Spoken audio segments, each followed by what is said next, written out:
Okay बेटा, कल आपके पास केमिकल बॉन्डिंग का लेक्चर नंबर 7 आया था, जिसमें बॉन्ड एंगल और डाइपोल मूवमेंट मैंने पढ़ाया था, लेकिन उसमें जो वॉइस थी उसमें कुछ डिस्टर्बेंस था, जिसके कारण मैं ये वीडियो दोबारा बना रहा हूँ। 2.5 घंटे मुझे दोबारा पढ़ाना पड़ रहा है। कोई बात नहीं, मैं पढ़ाऊँगा। मैं अपने सभी ऑनलाइन के जो भी मेरे स्टूडेंट हैं, मैं उनसे ये कहना चाह रहा हूँ कि बिल्कुल भी देखिए परेशान नहीं होना है। हाँ, बीच में 1-2 दिन डिस्टर्बेंस हुआ। ये डिस्टर्बेंस बिल्कुल वैसा ही था जैसे जब ऑनलाइन शुरू हुआ था, तो बीच में नेट की प्रॉब्लम हो रही थी, हम लोग डिस्टर्ब हुए थे। लेकिन 3-4 दिन बाद सब क्या हो गया था बेटा, नॉर्मल हो गया था। तो ये अभी जो 2-3 दिन से डिस्टर्बेंस हो रहा है वो इसलिए हो रहा है क्योंकि ऑफलाइन बैच चालू हो गया, जिसके कारण ये बोर्ड नीचे वाले जगह से उठ के ऊपर वाली जगह पर आया है, इसलिए थोड़ा डिस्टर्बेंस हो रहा है। तो उसके लिए सॉरी, लेकिन मैं डबल मेहनत भी कर रहा हूँ, आपको दोबारा बना के दे रहा हूँ। ओके, तो ये वीडियो आप देख लीजिएगा और इसके स्टडी मटेरियल में आपको सीट मिलेगी, उस सीट को लगा लीजिएगा और उसके डाउट मुझे भेज दीजिएगा। तो आइए मैं चालू करता हूँ दोबारा से लेक्चर नंबर 7। लेक्चर नंबर 6 में हम लोगों ने पढ़ लिया था बॉन्ड लेंथ के बारे में और बॉन्ड एनर्जी या बॉन्ड स्ट्रेंथ के बारे में। आज हमें पढ़ना था बॉन्ड एंगल के बारे में। तो आइए, एक तीसरा बॉन्ड कैरेक्टरिस्टिक है बॉन्ड एंगल। बहुत ही इंपॉर्टेंट सेक्शन है बेटा। हमारे पास ऐसे क्वेश्चन आते हैं, आपको 3-4 स्पीसीज दे दी जाती हैं और आपसे बॉन्ड एंगल का ऑर्डर पूछते हैं। कभी भी ऐसा क्वेश्चन आ जाए, आपका सबसे पहला काम होगा हाइब्रिडाइजेशन निकालो। बेटा बोलो, आप क्या निकालोगे? हाइब्रिडाइजेशन निकालो। हाइब्रिडाइजेशन निकालना आपको मालूम है, electron pair method, sigma bond pair plus lone pair, sp, sp2, sp3, sp3d and so. ठीक, सुनना, जब आप बेटा हाइब्रिडाइजेशन निकालोगे तो आपको यहां पर 2 केस मिलेंगे। पहला केस बेटा ये होगा, इफ हाइब्रिडाइजेशन इज डिफरेंट।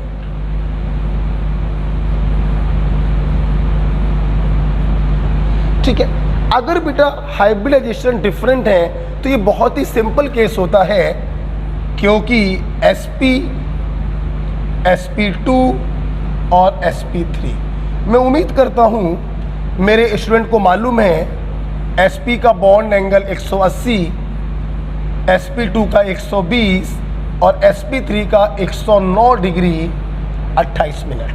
तो कोई भी बता देगा ये बॉन्ड एंगल सबसे ज़्यादा है और sp3 का बॉन्ड एंगल सबसे कम है। आपको मैं एक बात और बताना चाहता हूँ, sp3 का ये जो बॉन्ड एंगल होता है, इसको हम लोग 109.5 डिग्री भी लिख सकते हैं। गॉट इट बेटा? जैसे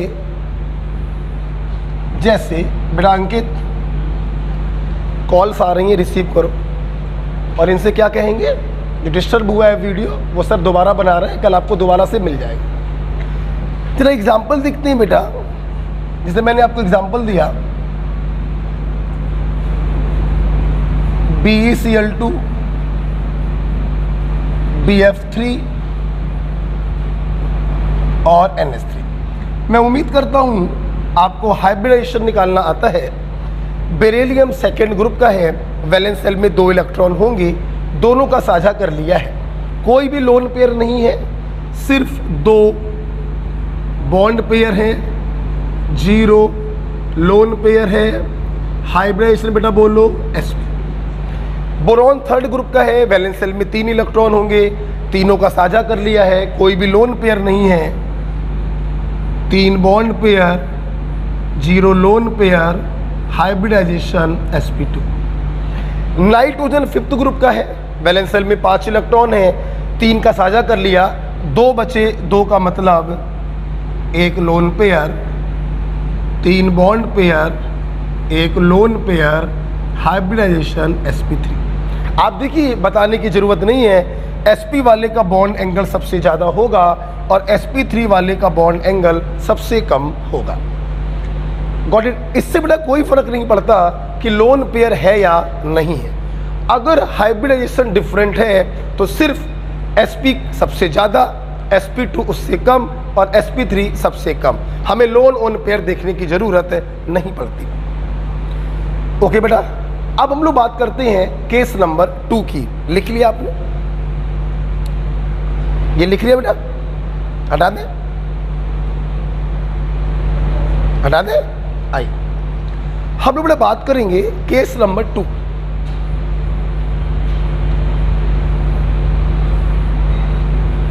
केस नंबर बेटा 2 है, इफ हाइब्रिडाइजेशन इज सेम। जिनको तुम्हें कंपेयर करना है उनके हाइब्रिडाइजेशन बेटा क्या है? सेम है। ध्यान रखना बेटा, अगर हाइब्रिडाइजेशन सेम आ जाए, हाँ, ये बेटा फिर लंबा केस हो जाता है। अब जो बॉन्ड एंगल होता है वो बहुत सारे फैक्टर्स पर डिपेंड करने लगता है। आइए वन बाय वन हम लोग सारे फैक्टर को डिस्कस करें। देखिए, सबसे पहला पॉइंट बेटा ये है कि bond angle is inversely proportional to lone pair. आप ब्रैकेट बंद मत करिएगा, इसमें कई सारी चीजें हमें बतानी है। पहला फैक्टर है bond angle are inversely proportional to lone pair. समझिएगा मेरी बात। आपको जरा मैं वाटर के एग्जांपल से समझाना चाहूंगा कि लोन पेयर आने से बॉन्ड एंगल कम क्यों हो जाता है। आप देखिए, जैसे कि आपने वेस्पर थ्योरी में पढ़ा था, लोन पेयर रिपल्सन सबसे ताकतवर, लोन पेयर बॉन्ड पेयर उससे कमजोर, बॉन्ड पेयर सबसे कमजोर। इवन बॉन्ड पेयर को हम लोग रिपल्सन मानते ही नहीं है। आप देखिए, ये लोन पेयर रिपल्सन हो रहा है, जिसके कारण ये लोन पेयर थोड़ा और नीचे आ गए। फिर ये लोन पेयर के कारण lone pair bond pair repulsion होगा, जिससे ये बॉन्ड और नजदीक आ जाएंगे। जब बॉन्ड और नजदीक आ जाएंगे तो बॉन्ड एंगल क्या हो जाएगा? कम हो जाएगा। तो जैसे जैसे लोन पेयर बेटा बढ़ते जाते हैं वैसे वैसे उसका बॉन्ड एंगल जो होता है कम होता जाता है। आप देख सकते हैं लोन पेयर रिपल्सन और lone pair bond pair repulsion के कारण ये जो बॉन्ड होंगे ये काफी नजदीक आ जाएंगे, तो बॉन्ड एंगल क्या हो जाएगा? कम हो जाएगा। आइए एक एक फैक्टर को समझाते चल रहे हैं और उस पर एग्जाम्पल कराते चल रहे हैं। जैसे मैंने आपको दिया CH4, अमोनिया और वाटर। मैंने कहा इसके बॉन्ड एंगल कंपेयर करिए। सबसे पहला काम होगा हाइब्रिडाइजेशन को निकालना। चारों को साझा कर लिया, 4 bond pair, 0 lone pair, hybridization sp3। यहां पर एक लोन पेयर बचेगा, हाइब्रिडाइजेशन sp3। ऑक्सीजन 6वें ग्रुप का है, 2 का साझा कर लिया, 4 बचे, 2 bond pair, 2 lone pair, hybridization sp3। Okay, आप लोग देख सकते हैं बेटा हाइब्रिडाइजेशन तीनों का क्या है? सेम। तो केस नंबर 2 बनेगा। हम देखेंगे लोन पेयर को लेफ्ट टू राइट जाने पर लोन पेयर बढ़ते जा रही हैं, तो बॉन्ड एंगल क्या होता जाएगा? कम होता जाएगा। ओके बेटा,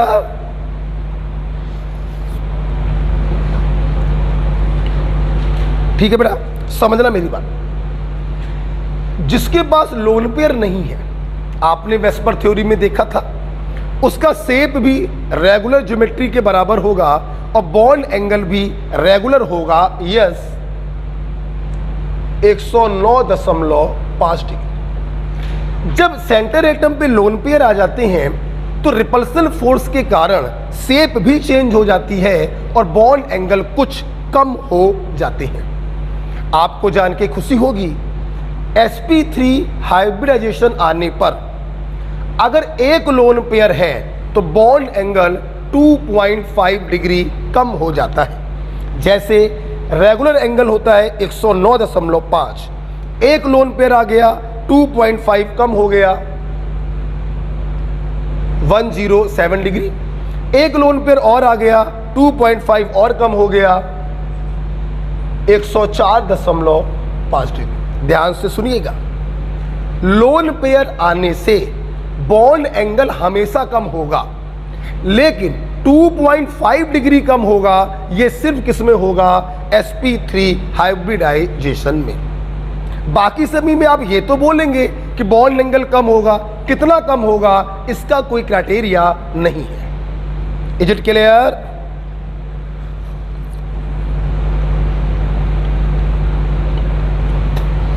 पहले एग्जाम्पल पर मुझे और एग्जाम्पल कराने हैं। पहला केस पढ़ा रहे हैं, bond angle is inversely proportional to lone pair. उम्मीद कर रहे हैं यहां से समझ में आपको आ गया होगा। ओके, क्या मैं इसको हटा दूं? हटा दूं बेटा? एग्जाम्पल नंबर 1 ही चलेगा जिसमें खूब सारे केस कराएंगे, ठीक है? आइए दूसरा देखते हैं बेटा, एक एग्जाम्पल और लेते हैं समझाने के लिए। इसको मैंने ले लिया बेटा NH4 प्लस NH3 और NH2 माइनस। मैं उम्मीद करता हूं बॉन्ड एंगल कंपेयर करना है हमारे बच्चों को समझ में आ गया होगा। देखिए आइए, मुंह जबानी, पेन नहीं, अमोनियम NHHHH, एक H पर प्लस, एक इलेक्ट्रॉन था वो भी चला गया, 2 इलेक्ट्रॉनों की कमी। नाइट्रोजन ने 3 के साथ सिंगल बॉन्ड बनाया, ऑक्टेट पूरा हो गया। एक लोन पेयर है जो H प्लस को क्या कर देगा? डोनेट कर देगा। तो 4 बॉन्ड पेयर हो गए और लोन पेयर क्या हो गया? खत्म हो गया। 4 बॉन्ड पेयर और 0 लोन पेयर, हाइब्रिडाइजेशन आ गया sp3। अमोनिया तो मैंने अभी अभी थोड़ी देर पहले बताया ही था, 3 bond pair, 1 lone pair, sp3। Am right? इधर देखो बेटा, इधर देखो सब लोग प्लीज, जरा सभी बच्चे पहले एक बात सुन लें। जितने बच्चे ऑनलाइन पढ़ रहे हैं, मैं कम से कम नहीं तो 100 बार बोल चुका हूं, प्लीज सभी बच्चे अपना व्हाट्सएप नंबर पर हमें अपना नाम लिखकर भेज दें प्लीज, क्योंकि मैं अपने व्हाट्सएप पर स्टेटस लगा देता हूं और आपको इंफॉर्मेशन दे देता हूं। कोचिंग से सभी बच्चों को मैसेज भेजे गए थे कि क्लास सुबह 7:30 से 10 के बजाय शाम को 5 से 7:30 हुआ करेगी, लेकिन मैसेज कुछ बच्चों को डिलीवर नहीं हो पाए।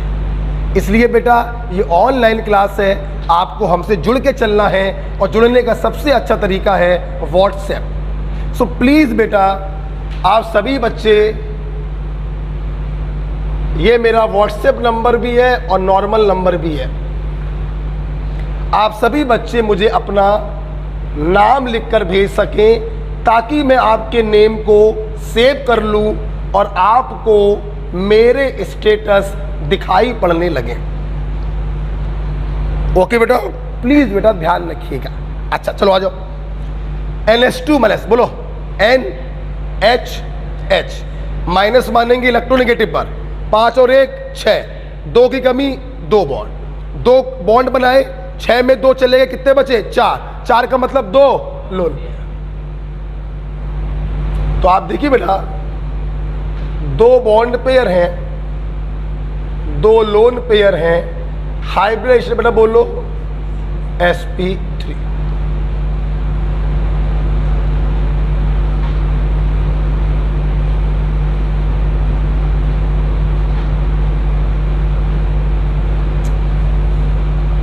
ऐसे टाइम बर्बाद हो रहा है, NH2 माइनस, ठीक है। अच्छा तो आप लोग देख सकते हैं लेफ्ट टू राइट जा रहे हैं, लोन पेयर क्या है? बढ़ते जा रहे हैं, तो बॉन्ड एंगल क्या होगा?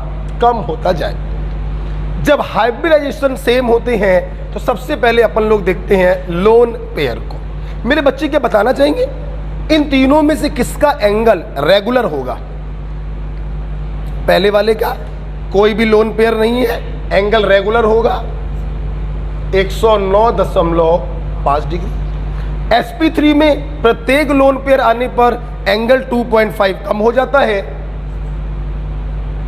160 डिग्री, और इसका हो जाएगा लगभग 104.5 डिग्री। मैं उम्मीद करूंगा पहला एग्जाम्पल आपको समझ में आ रहा होगा। आइए पहले एग्जाम्पल में एक केस और लेते हैं। तैयार है सब लोग? आइए हटा दे बेटा। आइए पहले में एक केस और लेते हैं, बहुत ही इंपॉर्टेंट केस है, ध्यान देंगे बेटा। NO2 प्लस NO2 और NO2 माइनस। ओके, आगे देखते हैं। हमने आपसे पूछा बॉन्ड एंगल का ऑर्डर क्या होगा।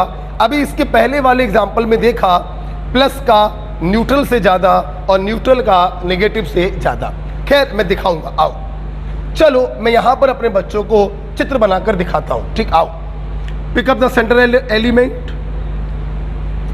Place other element equally around it, positive charge assumed over electropositive. 5 होते हैं, एक चला गया, कितने बचे? 4। कितने कमी? 4। कितने बॉन्ड बनाएगा? 4। 2 इधर 2 इधर। क्या कोई लोन पेयर है? नहीं। 2 sigma bond pair, 0 lone pair, hybridization sp, angle होगा रेगुलर 180 डिग्री। कोई प्रॉब्लम किसी को नहीं हो रही? ओके, पेन बंद कर बे, सामने देखो।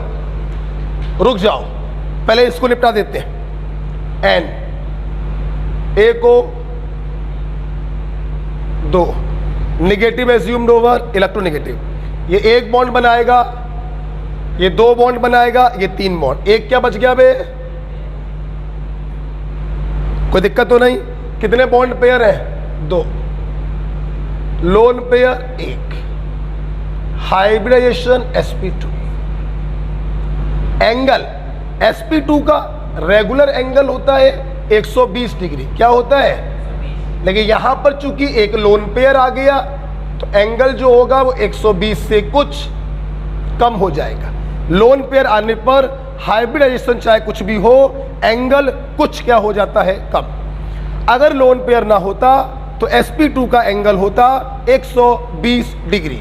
लोन पेयर आ गया है, एंगल थोड़ा सा कम हो जाएगा। Got it. अब आते हैं इस पे। बंद कर दो पेन कॉपी और नजरें रखो सामने, कुछ नया सीखने जा रहे हैं आप। देखिए, आपको अगर याद होगा जब मैं ऑक्टेट थ्योरी पढ़ा रहा था, ऑक्टेट रूल, तो वहां पर एक लिमिटेशन लिखवाई थी ऑक्टेट रूल की, ऑड इलेक्ट्रॉन स्पीसीज। 5 एग्जाम्पल लिखवाए थे, NO2, ClO2, NO, O2 और O2 माइनस। ये 5 एग्जाम्पल मैंने लिखवाए थे। उसी में से एक एग्जाम्पल आ गया है NO2।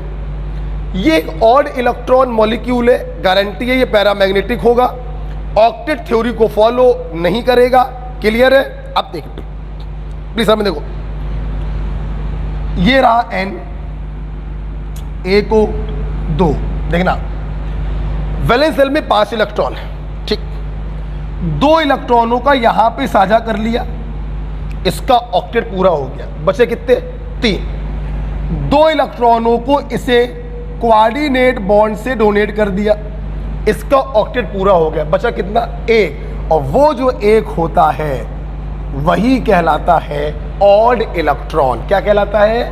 और इस ऑड इलेक्ट्रॉन के कारण ही जितने भी ऑड इलेक्ट्रॉन मॉलिक्यूल होते हैं दे ऑल आर पैरामैग्नेटिक, क्योंकि इसके पास होता है अनपेयर्ड इलेक्ट्रॉन।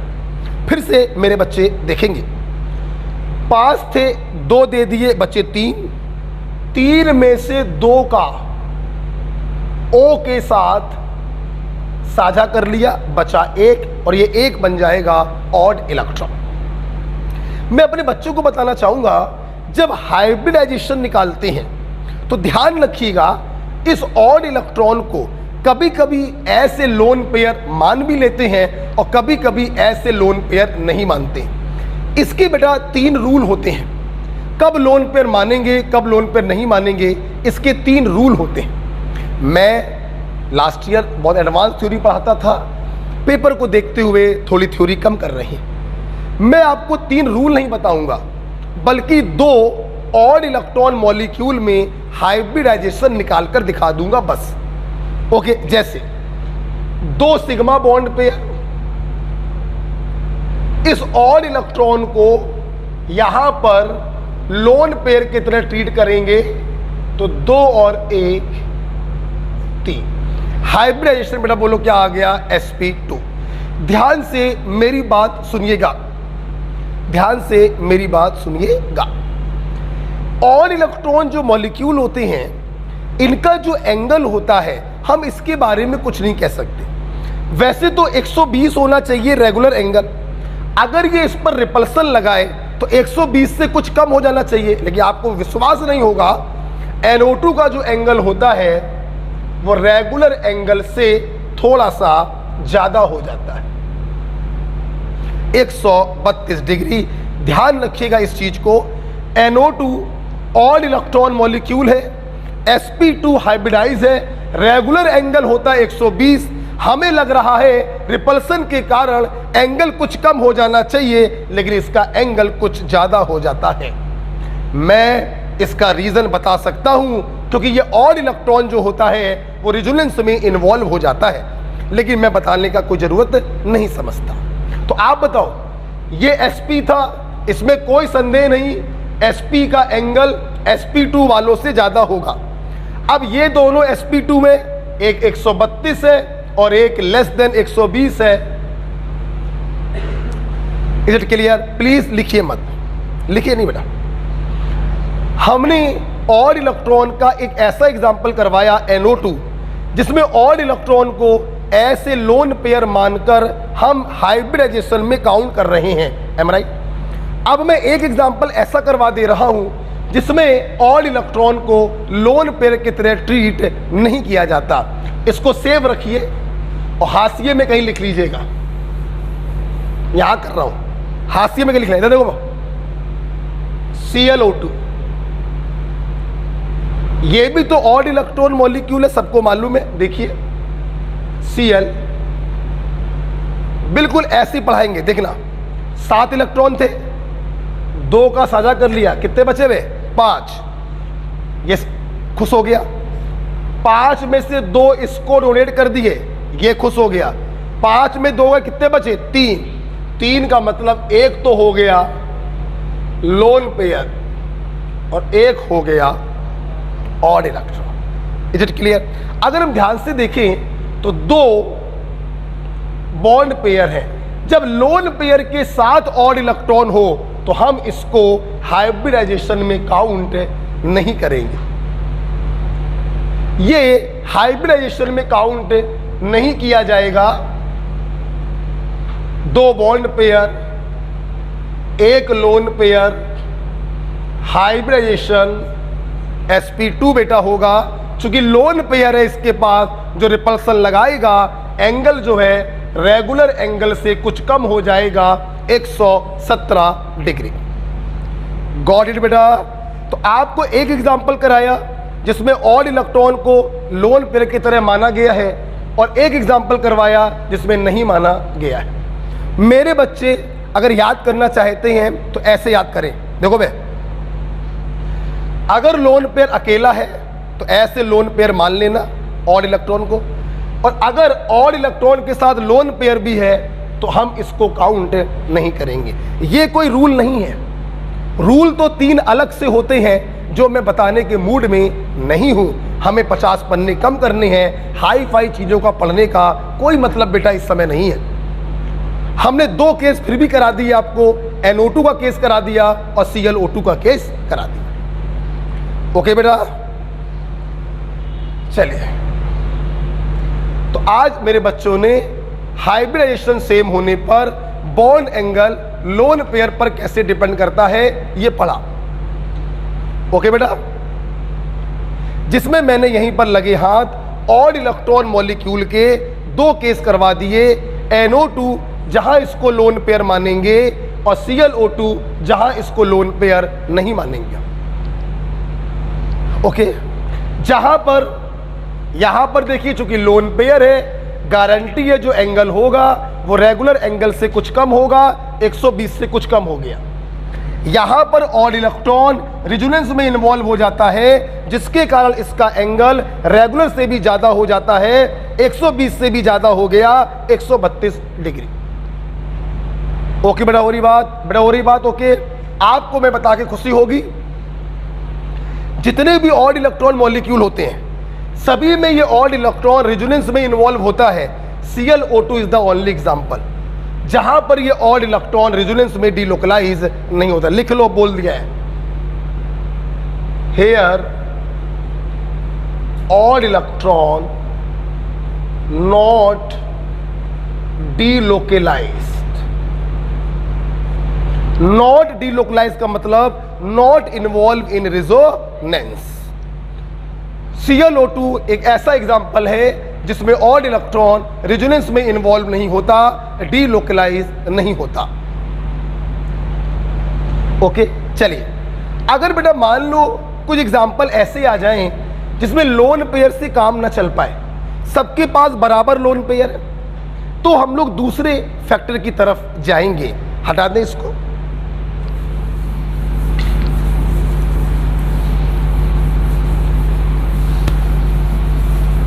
आइए, दूसरा बेटा फैक्टर है bond angle directly proportional to electronegativity of centre atom and inversely proportional to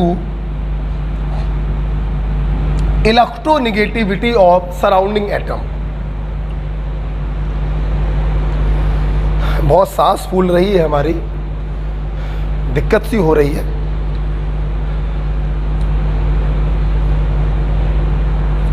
जरा देखेंगे सब लोग। देखिए बेटा, इसको डिस्कस करने से पहले एक बहुत ही इंपॉर्टेंट बात मैं आपको बता दूं। इलेक्ट्रोनेगेटिविटी का प्रभाव बॉन्ड एंगल पर सिर्फ तब पड़ता है जब सेंटर एटम पर लोन पेयर होता है। बोलो क्या होता है? तो सबसे पहले आप एक काम करिए, यहां लिख लो,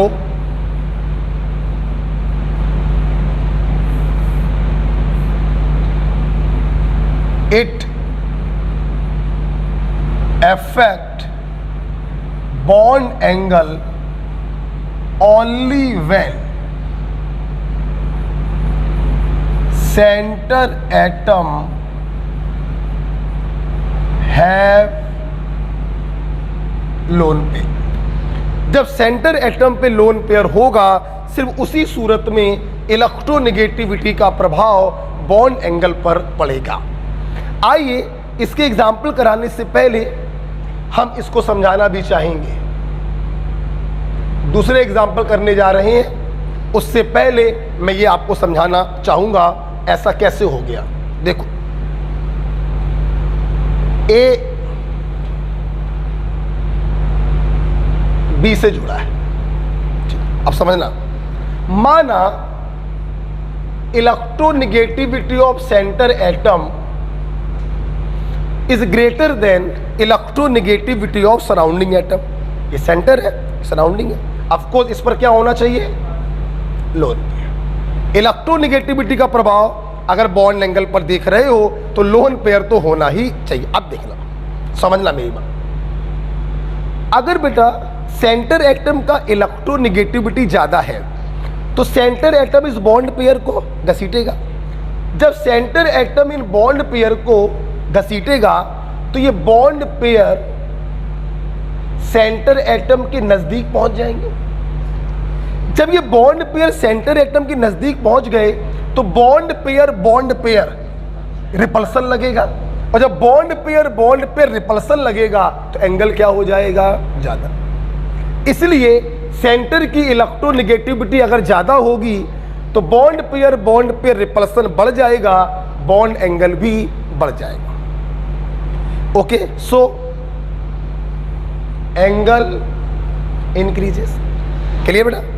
अब तुम लोग खुद दिमाग लगाना। अगर मान लो सिचुएशन ये हो, ये रब कर दें, अगर मान लो सिचुएशन ये हो ए बी, सेंटर एटम पे लोन पेयर होना चाहिए तभी इलेक्ट्रोनेगेटिविटी का प्रभाव पड़ेगा। अब माना सराउंडिंग की इलेक्ट्रोनेगेटिविटी सेंटर से ज्यादा, आप बताओ अब की बार सराउंडिंग क्या करेगा? बॉन्ड पेयर को घसीटेगा, तो बॉन्ड पेयर सराउंडिंग के पास चले गए। जब सराउंडिंग के पास चले गए तो इनके बीच का दूरी बढ़ गया। जब दूरी बढ़ गया तो रिपल्सन हो गया कम, जब रिपल्सन हो गया कम तो एंगल हो गया कम। तो इस प्रकार से देखिए, सेंटर की इलेक्ट्रोनेगेटिविटी ज्यादा होने से बॉन्ड एंगल बढ़ जाता है और सराउंडिंग की ज्यादा होने से बॉन्ड एंगल घट जाता है।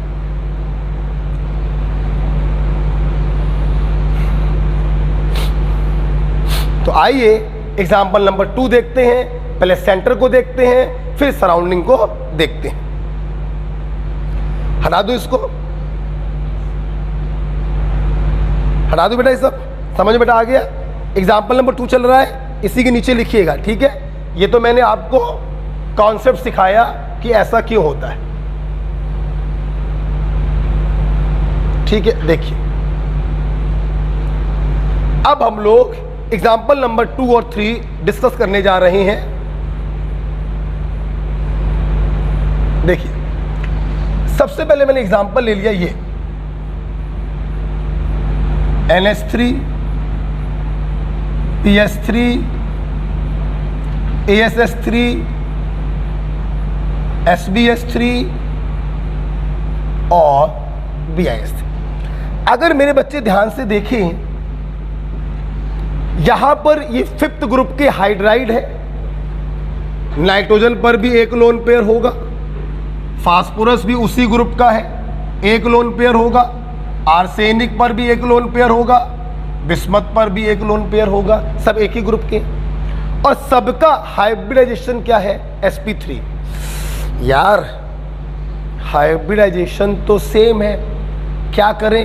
सबसे पहले देखेंगे लोन पेयर से। अबे लोन पेयर भी क्या है? सेम है। आप किससे देखेंगे? इलेक्ट्रोनेगेटिविटी से। मेरे बच्चे बताएं, अंतर सेंटर में पड़ रहा या सराउंडिंग में? आपने पीरियोडिक टेबल में पढ़ा, ऊपर से नीचे जाने पर जैसे जैसे साइज बढ़ता जाता है वैसे वैसे फोर्स ऑफ अट्रैक्शन कम होता जाता है, मतलब इलेक्ट्रोनेगेटिविटी कम होता जाता है। कहने का मतलब ये है, नाइट्रोजन से बिस्मथ की तरफ जाओगे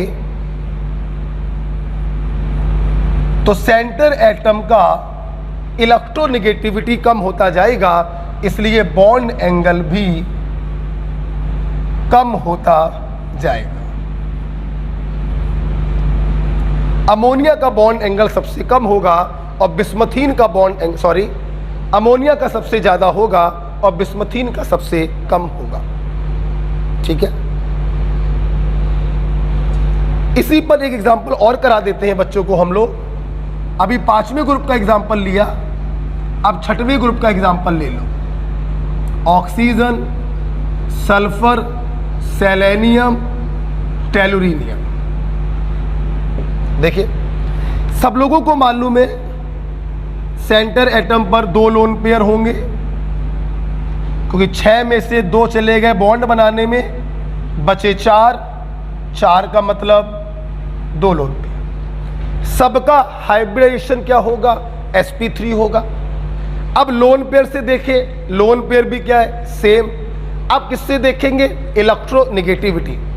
सेंटर एटम की इलेक्ट्रोनेगेटिविटी लेफ्ट टू राइट जाने पर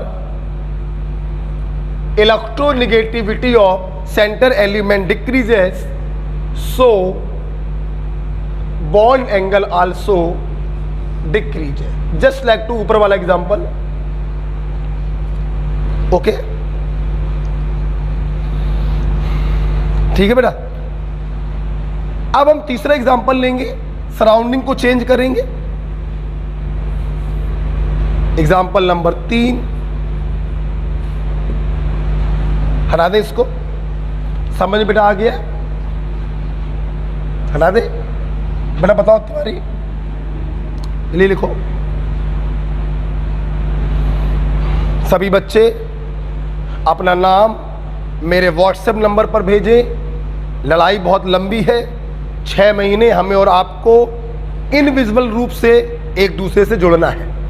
ना आप मुझे मेरे पास हो, ना मैं आपके पास हूँ, तो मोबाइल के थ्रू ही हम लोगों को जुड़ना है एक दूसरे से। इसलिए अपना नाम मेरे व्हाट्सएप नंबर पर भेजें ताकि आपको मेरा स्टेटस दिखाई पड़े। हो गया? चलिए अब बेटा हम लोग जा रहे हैं एग्जाम्पल नंबर 3 समझने। आइए,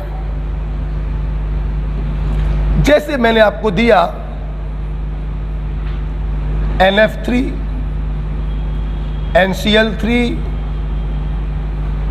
NBr3, NI3, मैंने कहा इनके बॉन्ड एंगल कंपेयर करिए। ध्यान सब लोग देखेंगे, चारों में सेंटर नाइट्रोजन पर एक लोन पेयर होगा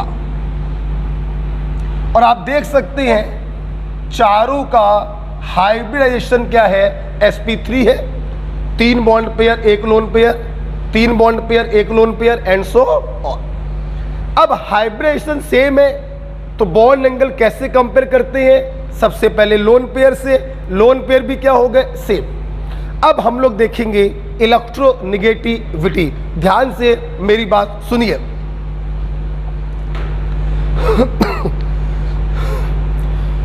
सुनना, सेंटर एटम चारों में क्या है, सेम। डिफरेंस कहां पे आ रहा है, सराउंडिंग पे आ रहा है। Fluorine, chlorine, bromine, iodine. आप देख रहे हैं लेफ्ट टू राइट जाने पर सराउंडिंग का इलेक्ट्रोनेगेटिविटी कम होता जा रहा है। इसका इलेक्ट्रोनेगेटिविटी सबसे ज्यादा है और इसका सबसे कम। अगर सराउंडिंग का इलेक्ट्रोनेगेटिविटी कम होता जाएगा तो बॉन्ड एंगल जो है वो बढ़ता जाएगा। इसलिए NF3 का बॉन्ड एंगल सबसे कम होगा और Ni3 का बॉन्ड एंगल सबसे ज्यादा होगा।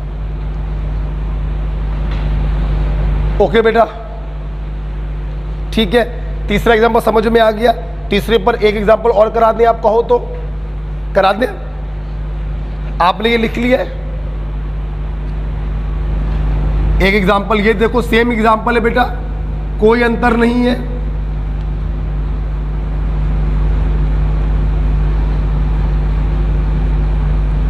आप ध्यान से देखें, कोई अंतर नहीं है।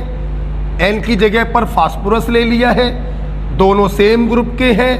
हाइब्रिडाइजेशन sp3 होगा, एक लोन पेयर है। अब किसको देखेंगे, इलेक्ट्रोनेगेटिविटी को देखेंगे। हमारे बच्चे देख सकते हैं सेंटर में अंतर नहीं आ रहा है, अंतर आ रहा है सराउंडिंग में।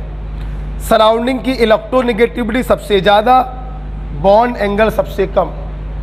सराउंडिंग की इलेक्ट्रोनेगेटिविटी सबसे कम, बॉन्ड एंगल सबसे ज़्यादा। This is the order of bond angle.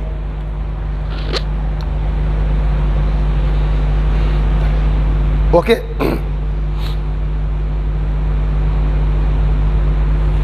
ठीक है बेटा। अब हम लोग लास्ट फैक्टर की तरफ जा रहे हैं जो बॉन्ड एंगल को डिसाइड करेगा। तैयार है सब लोग? हटा दे बेटा इसको। आइए,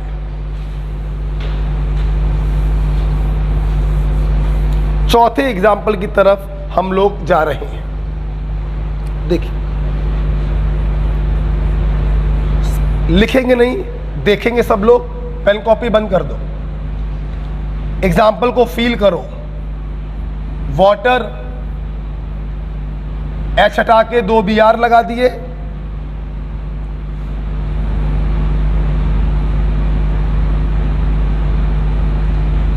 H हटा के 2 Cl लगा दिए, H हटा के 2 F लगा दिए। मैंने पूछा बॉन्ड एंगल का ऑर्डर बताइए। पहला काम तो वही होता है, सेंटर एटम का हाइब्रिडाइजेशन निकालिए। 6 में 2 चले गए, 4 sp3, 6 में 2 चले गए, 4 sp3,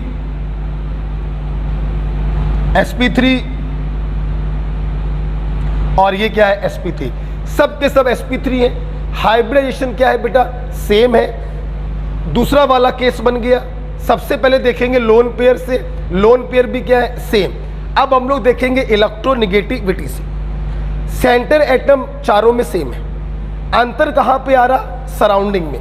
ध्यान से अगर आप लोग देखें, हाइड्रोजन की इलेक्ट्रोनेगेटिविटी 2.1, ट्रिक याद है? फोन कॉल है ब्रो काशी से पीबी सिंधु का, अगर आपको याद हो। फ्लोरीन का स्केल में 4 होता है, क्लोरीन का 3 होता है, ब्रोमीन का होता है 2.8। आपको याद करने की जरूरत नहीं है, हमें याद है, हमने लिख दिया। हमारे बच्चे देख रहे हैं लेफ्ट टू राइट जाने पर सराउंडिंग का इलेक्ट्रोनेगेटिविटी बढ़ रहा है। बोलो बे। और अगर सराउंडिंग का इलेक्ट्रोनेगेटिविटी बढ़ेगा तो बॉन्ड एंगल क्या हो जाएगा? कम हो जाएगा। मतलब पूरी क्लास को समझ में आ रहा है, this is the order of bond angle. लिखना नहीं है। अब सुनना, किसी बच्चे को इसमें भी कोई संदेह नहीं है कि जब सेंटर एटम पे लोन पेयर होता है तो एंगल जो होगा वो नॉर्मल से भी क्या होता है? कम। प्रत्येक लोन पेयर आने पर एंगल रेगुलर एंगल से कुछ कम हो जाता है। sp3 का रेगुलर एंगल होता है 109.5 डिग्री। इन सबका एंगल रेगुलर से कम होगा due to presence of lone pair. अब सुनना, नया पॉइंट क्या आ रहा है। अभी तक तो सब पुराना कर लिया, नया पॉइंट देखिए और समझिए। ऐसा बेटा देखा गया है कि OBr2 और OCl2, इनके जो बेटा एंगल होते हैं वो नॉर्मल एंगल से भी ज्यादा हो जाते हैं। आप देख सकते हैं रूल के मुताबिक तो इन दोनों का एंगल वाटर से भी कम होना चाहिए, लेकिन इन दोनों का एंगल ना सिर्फ वाटर से बल्कि रेगुलर एंगल से भी क्या हो गया? ज्यादा। OCl2 111 डिग्री होता है और OBr2 मोर देन 111 डिग्री होता है। अब सवाल ये उठ रहा है, गुरुजी ऐसी बदतमीजी क्यों हो रही है? आइए एक्सप्लेन करें। देखिए, ये छोटा सा ऑक्सीजन है जिससे आपने दो बड़े बड़े हैलोजन जोड़ दिए, ब्रोमीन और क्लोरीन, नॉट फ्लोरीन। फ्लोरीन बड़ा नहीं होता है, ऑक्सीजन भी सेकंड पीरियड का है, फ्लोरीन भी सेकंड पीरियड का है, इनका साइज तो ऑलमोस्ट बराबर। ब्रोमीन और क्लोरीन काफी बड़े बड़े होते हैं। तो बड़े बड़े होने से होता क्या है बेटा? इन बड़े बड़े हैलोजनों में आपस में लगने लगता है रिपल्शन। बोलो बेटा क्या लगता है? और इस रिपल्शन के कारण ये दोनों हैलोजन दूर जाने का प्रयास करते हैं और दूर जाने के कारण इनका जो एंगल होता है वो 109.5 से ज्यादा हो जाता है। आपको जान के खुशी होगी, पहली बार बोलना है, दोबारा नहीं बोलेंगे।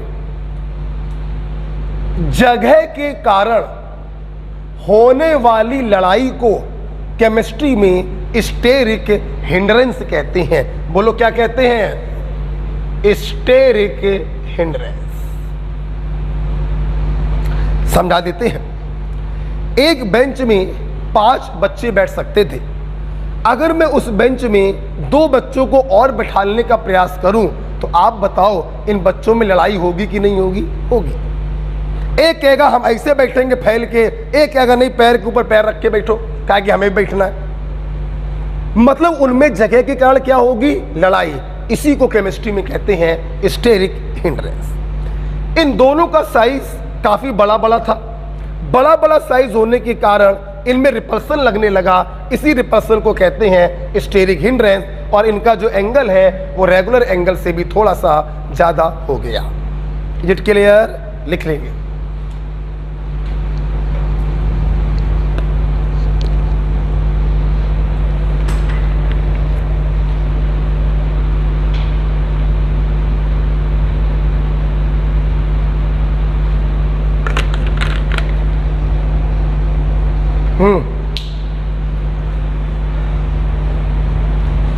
ओके बेटा, फोन आ रहे थे क्या? अभी भी आ रहे हैं?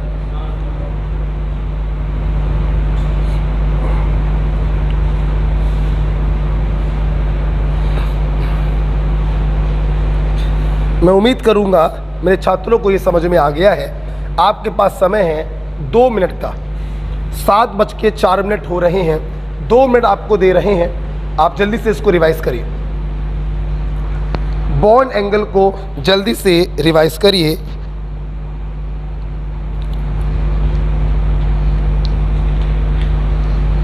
बहुत ही, तो बेटा रुक जाओ, लिखना तो भूल ही गए। तो स्टेरिक हिंड्रेंस के कारण बॉन्ड एंगल बढ़ रहा है ना, तो लास्ट फैक्टर लिख लो, लिखना तो भूल ही गए थे, directly proportional to steric hindrance.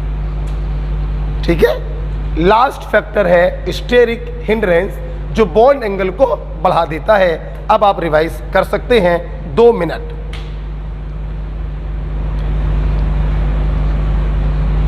हटा दे बेटा।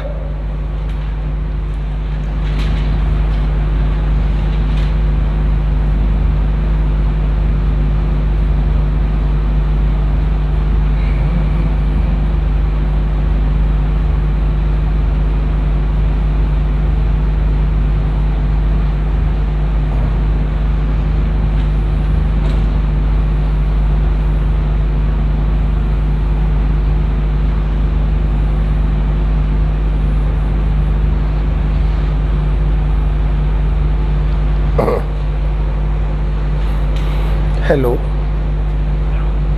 हेलो, हाँ बेटा बताओ। जो आज सर लेक्चर पढ़ा था उसमें बहुत आवाज़ आ रही थी। हाँ बेटा, मुझे पता चला, तो आपको जान के ताज्जुब होगा, मैं उस वीडियो को दोबारा रिकॉर्ड कर रहा हूँ। 2.5 घंटे की मेहनत दोबारा कर रहा हूँ। कल आपको सेम टाइम पे सही आवाज़ वाला वीडियो मिल जाएगा। सर ऐसे सर हमेशा कल रिकॉर्डेड पड़ेगा सर? हाँ, रिकॉर्डेड ही पड़ेगा बेटा, उसमें क्या दिक्कत है, पहले भी तो रिकॉर्ड पर चलता था। ठीक है, तो कल बेटा क्लास में बाद में बात कर। ठीक सर। जल्दी से रिवाइज करेंगे, 1 मिनट और दे रहे हैं आपको।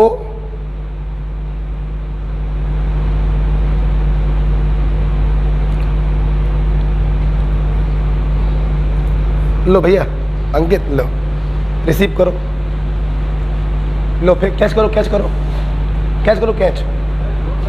अच्छा अच्छा, तो तुम्हें क्या लगा हम दे देते क्या? क्या बात कर दी।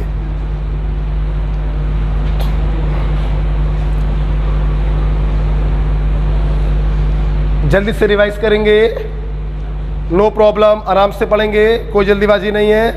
मुझसे जितनी मेहनत करानी है बेटा करा लो, मेरा खून पी लो, लेकिन केमिस्ट्री में सवाल 40 प्लस सही होने चाहिए। नीट 2021 में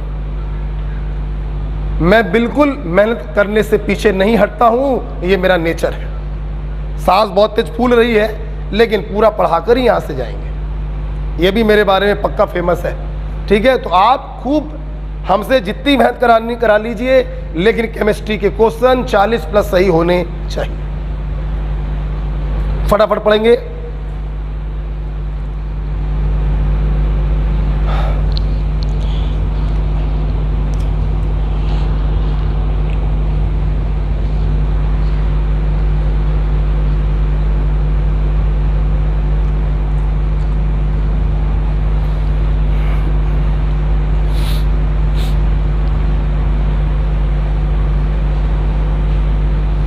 आइए, लगभग 3 मिनट आपको दे दिए। क्या आपने बॉन्ड एंगल देख लिया? सबसे पहले हम लोग क्या निकालते हैं? हाइब्रिडाइजेशन निकालते हैं। अगर हाइब्रिडाइजेशन डिफरेंट है तो नॉर्मल केस बन गया, sp का सबसे ज़्यादा, sp2 का उससे कम, sp3 का उससे कम। लेकिन अगर हाइब्रिडाइजेशन क्या होता है बेटा, सेम होता है, तो ध्यान रखना यहाँ पर 3 फैक्टर पिक्चर में आएंगे।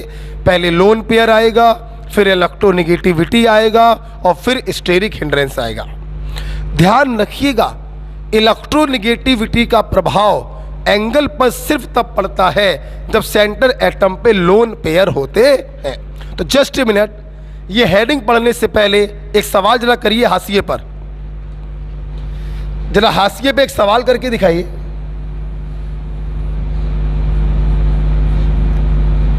BF3 BCl3,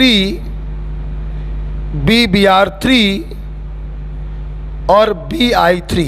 जब देखते कौन बताएगा इनके बॉन्ड एंगल का ऑर्डर क्या होगा। बॉन्ड एंगल का ऑर्डर क्या होगा, सब के सब आप देख सकते हैं sp2 हाइब्रिडाइज हैं। जल्दी से बता दो बॉन्ड एंगल का ऑर्डर क्या होगा।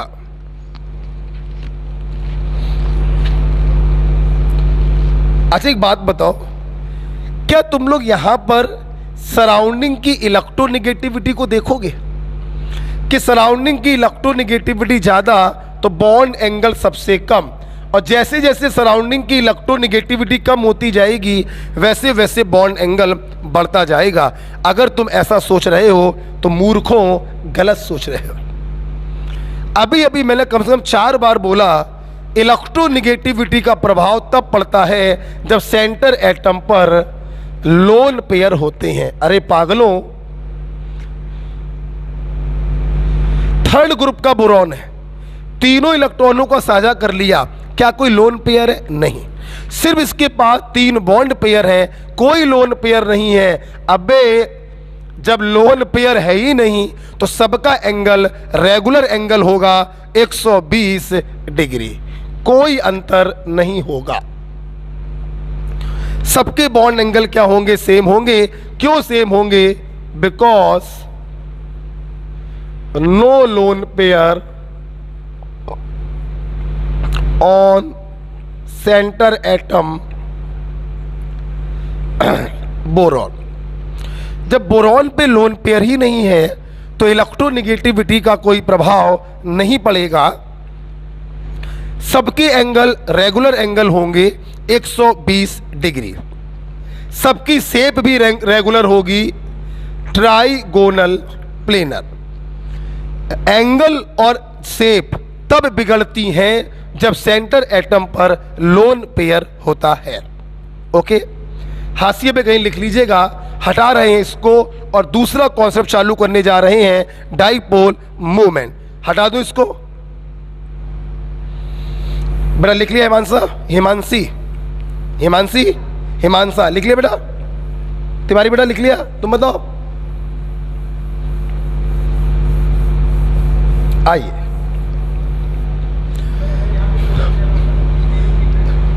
अगर यहां पे लोन पेयर आ जाता तो फिर सराउंडिंग की इलेक्ट्रोनेगेटिविटी से चेक करते। स्टेरिक हिंड्रेंस जहां पे मैंने बताया वहीं पे लगाइए। मैंने स्टेरिक हिंड्रेंस बताया है OBr2 और OCl2 में, 2 ही जगह लगाएंगे और कहीं नहीं लगाएंगे। ठीक है, आइए, क्या आप बच्चों को याद है जब मैं आपको कोवेलेंट बॉन्ड पढ़ा रहा था तो वहां पे मैंने डाइपोल मूवमेंट के बारे में बताया था। प्लस माइनस, जब कोई बॉन्ड पोलर होता है तो प्लस और माइनस चार्ज आ जाता है और एक डाइपोल का फॉर्मेशन हो जाता है।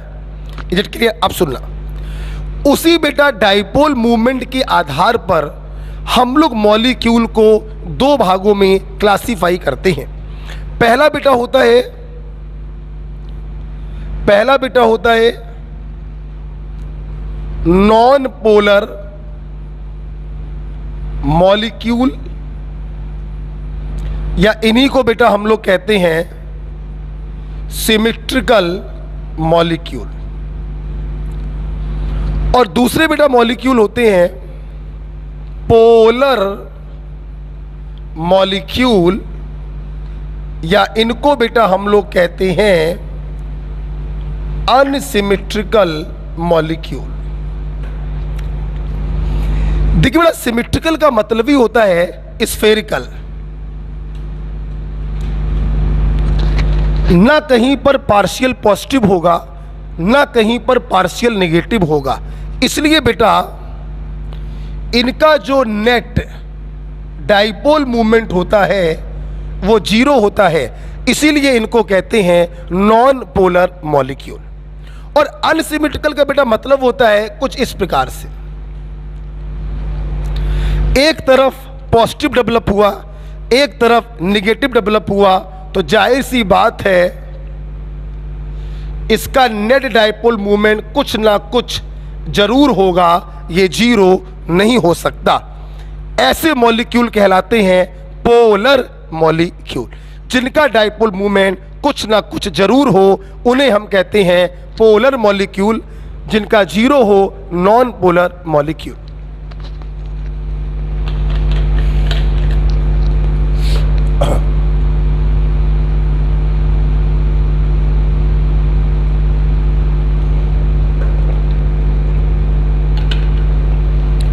ओके बेटा, अब सुनना।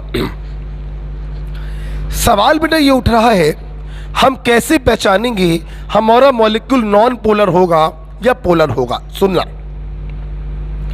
अगर कोई मॉलिक्यूल मेरी बताई हुई दो कंडीशन को फॉलो करेगा तो वो मॉलिक्यूल नॉन पोलर होगा। जैसे पहली कंडीशन साथ में लिखो, no lone pair on centre atom.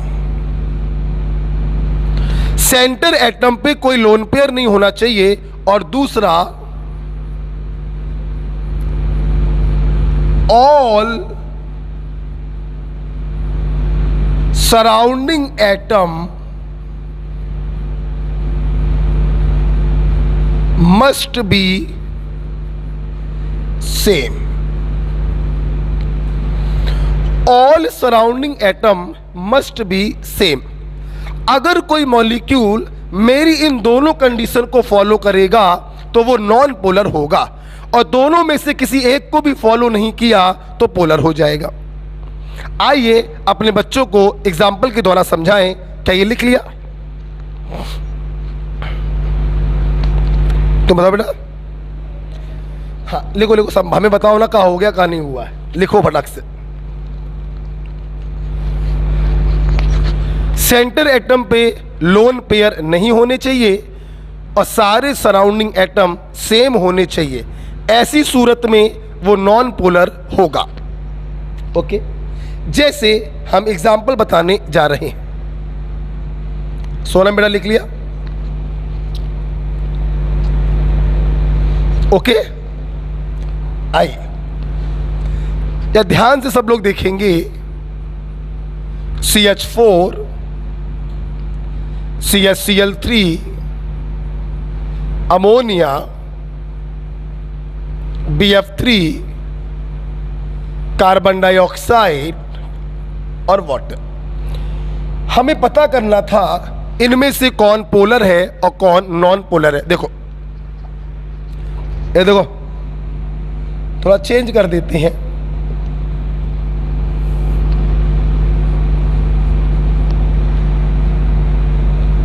आ जाओ, कार्बन के पास 4 इलेक्ट्रॉन होते हैं, चारों का साझा कर लिया, कोई भी लोन पेयर नहीं है और सारे सराउंडिंग एटम सेम है, दोनों कंडीशन को फॉलो कर रहा है।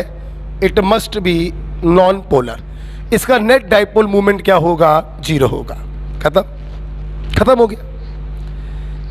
कार्बन ने 4 बॉन्ड बनाए तो लोन पेयर तो कार्बन पे नहीं है, लेकिन क्या सारे सराउंडिंग एटम सेम है? नहीं, 3 क्लोरीन लगे हैं, 1 हाइड्रोजन लगा है। इसने दोनों कंडीशन को फॉलो नहीं किया, मतलब ये कैसा होगा? पोलर। ओके ओके, आगे बढ़ो, बताओ पोलर या नॉन पोलर?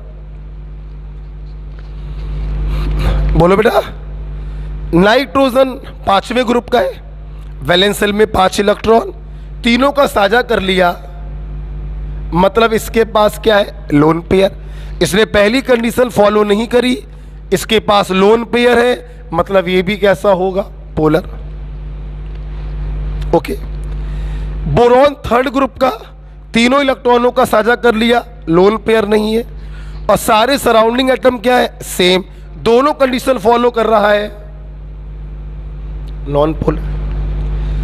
अच्छा बेटा एक बात बताना, दिल पे हाथ रख के, क्या बिना लुईस डॉट स्ट्रक्चर के केमिकल बॉन्डिंग तुम्हें क्या लग रहा है? पढ़ा जा सकता है? नहीं। जो अध्यापक lone pair, bond pair, sigma bond, pi bond की ट्रिक्स बताते हैं, हाइब्रिडाइजेशन निकालने की ट्रिक्स बताते हैं, सिर्फ चौपट कर रहे हैं मामले को।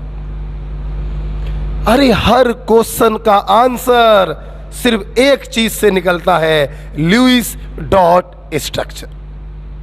पता नहीं क्यों हम लोग जबरदस्ती 5 5 10 10 ट्रिकों को याद करते हैं। आप देखो भना भन काम हो रहा है। Carbon C double bond O double bond O, 4 bond बनाए, एक भी लोन पेयर नहीं, सारे surrounding atom same, non polar. Water सबको मालूम है, ऑक्सीजन पर 2 लोन पेयर होंगे, पोल। गॉट इट बेटा, एम राइट? अच्छा, अब सवाल ये उठ रहा है कि सर हमने नॉन पोलर और पोलर पहचानना तो सीख लिया। याद करिए जब आयनिक बॉन्ड में आपको पढ़ा रहा था, जहां पे मैंने लाइक डिसॉल्व लाइक पढ़ाया था, तो वहां पे बस सीधे लिखवा दिया था पोलर का एग्जांपल वाटर और एल्कोहल, और नॉन पोलर का एग्जांपल CCl4 और बेंजीन। आज आपको मैंने रीजन भी बताया ऐसा क्यों, ये पोलर क्यों है, ये नॉन पोलर क्यों। ठीक, लिख लिया? लिख लिया? पेन कर दो बंद, पेन कर दो बंद। बहुत जबरदस्त चीज समझाने जा रहा हूं, एक्सप्लेनेशन। ना समझाऊं तो कोई फर्क नहीं पड़ता है, लेकिन मैं समझाऊंगा, अपने बच्चों का दिमाग खोलने का प्रयास करूंगा, भले समय लग जाए।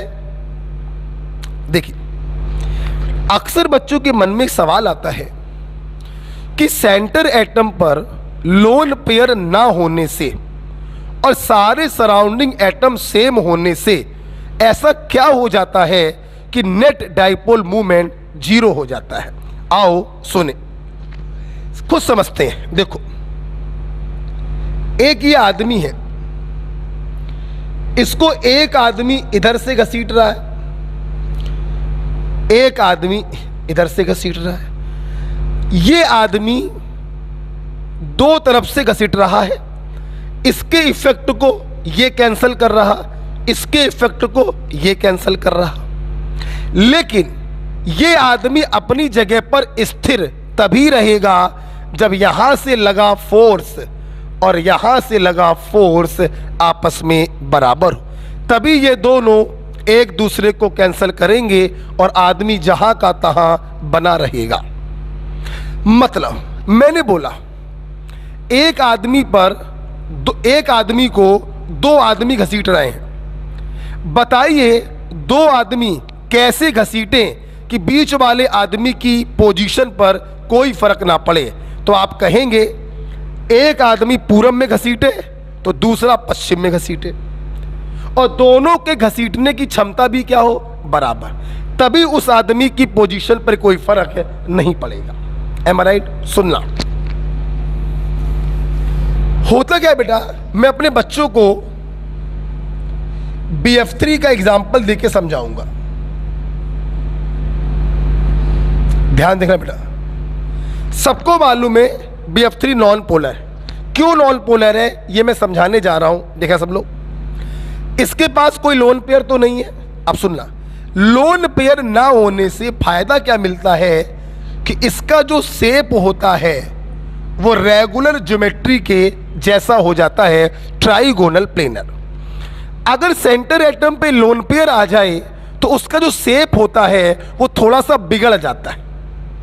अब सवाल ये था कि शेप ना बिगड़ने से क्या फायदा मिलता है। देखिए, बोरॉन और फ्लोरीन में फ्लोरीन की इलेक्ट्रोनेगेटिविटी ज़्यादा है, तो फ्लोरीन पे आएगा माइनस और बोरॉन पे आएगा प्लस।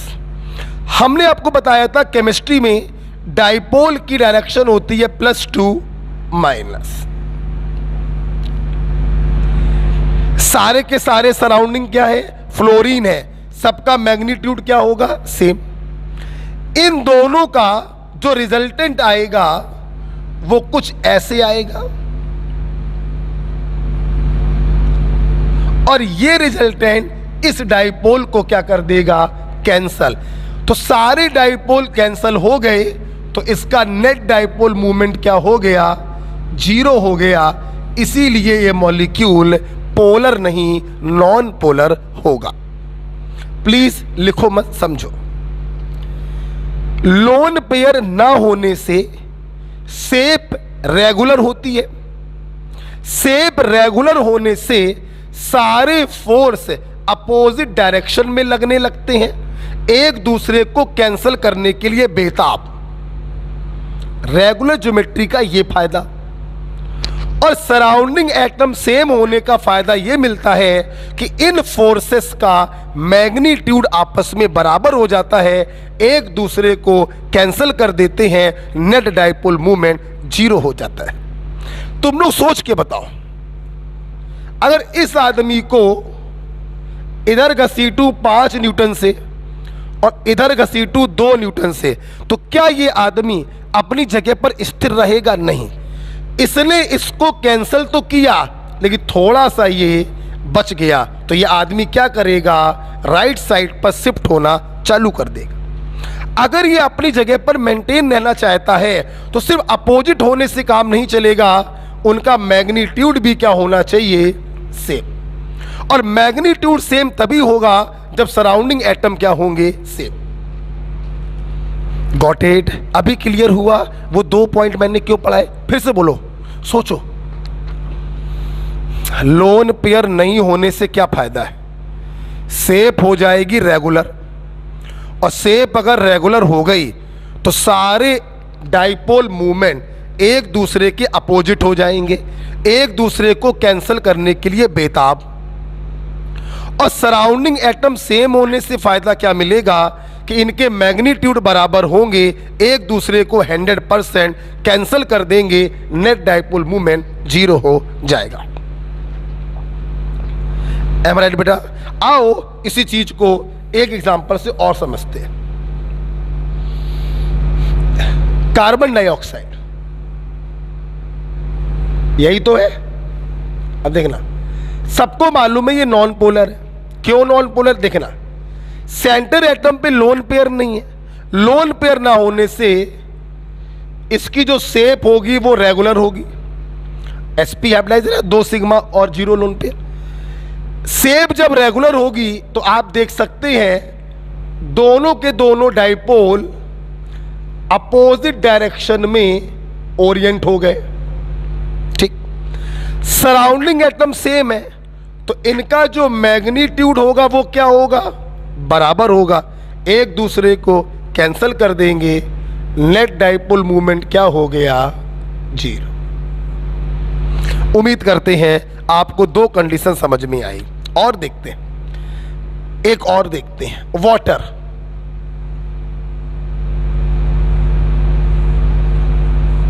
लोन पेयर है।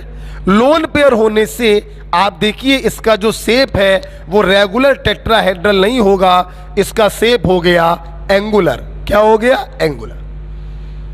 तो लोन पेयर होने से शेप थोड़ा सा बिगड़ गया, और शेप बिगड़ने से अब जरा सब लोग देखें, क्या इनके डाइपोल अपोजिट डायरेक्शन में है? क्या तुम्हें ये दोनों अपोजिट दिखाई पड़ रहे हैं? नहीं। क्या ये दोनों एक दूसरे को कैंसिल करेंगे? नहीं। क्या इनका डाइपोल मूवमेंट जीरो होगा? नहीं। तो लोन पेयर आने से ये लफड़ा हो जाता है।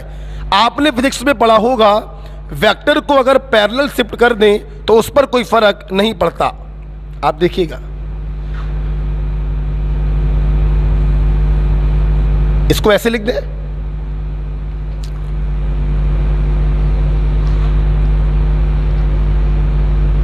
समझिएगा, और इसको आगे ले जाओ। एम आई राइट? ध्यान से मेरी क्लास समझेगी। सराउंडिंग एटम चूंकि सेम है तो मैग्नीट्यूड तो क्या होगा? सेम। लेकिन लोन पेयर होने के कारण शेप रेगुलर नहीं है, ये दोनों एक दूसरे को कैंसिल नहीं कर सकते, इनका रिजल्टेंट जो होगा कुछ ऐसा आएगा। तो आप बताओ, क्या नेट डाइपोल मूवमेंट जीरो हुआ? नहीं हुआ। और जब नेट डाइपोल मूवमेंट जीरो नहीं है तो मॉलिक्यूल कैसा होगा? पोलर होगा। उम्मीद करते हैं अब तो समझ में आया होगा कि पोलर नॉन पोलर कैसे होता है। ओके, एक बात और सुन लो फिर लिख लेना। देखिए एक बात सुनना है, लिखना नहीं है। एक शब्द होता है बेटा बॉन्ड मूवमेंट, और एक शब्द होता है डाइपोल मूवमेंट। सुनना बेटा, किसी पर्टिकुलर बॉन्ड के कारण जो डाइपोल मूवमेंट होता है उसे कहते हैं बॉन्ड मूवमेंट, ठीक। और सारे बॉन्ड मूवमेंट का जो वेक्टर समेशन होता है उसे कहते हैं डाइपोल मूवमेंट। ठीक है, तो प्लीज मेरे बच्चे बताएंगे, कोई मॉलिक्यूल पोलर होगा या नॉन पोलर होगा, ये बॉन्ड मूवमेंट से डिसाइड होगा या डाइपोल मूवमेंट से? डाइपोल मूवमेंट से। बॉन्ड मूवमेंट तो हर किसी के पास हो सकता है, लेकिन डाइपोल मूवमेंट हर किसी के पास नहीं हो सकता। इसका नेट डाइपोल मूवमेंट 0 आ रहा है तो ये हो गया नॉन पोलर, और इसका नेट डाइपोल मूवमेंट 0 नहीं आ रहा है तो ये हो गया पोलर। तो ध्यान रखिएगा, एक बॉन्ड का जो डाइपोल मूवमेंट होता है उसे कहते हैं बॉन्ड मूवमेंट, जो पोलर नॉन पोलर को डिसाइड नहीं करता। सारे बॉन्ड मूवमेंट का जो वेक्टर समेशन होता है उसे कहते हैं नेट डाइपोल मूवमेंट, जो पोलर और नॉन पोलर को डिसाइड करता है। ओके, अब आप लिख सकते हैं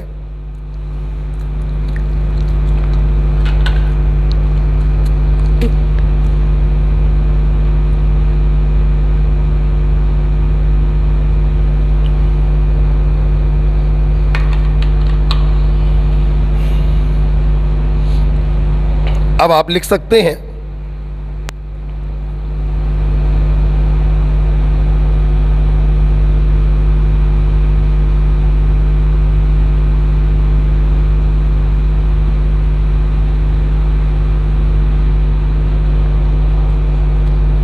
एक्सप्लेनेशन बहुत ही खास होता है।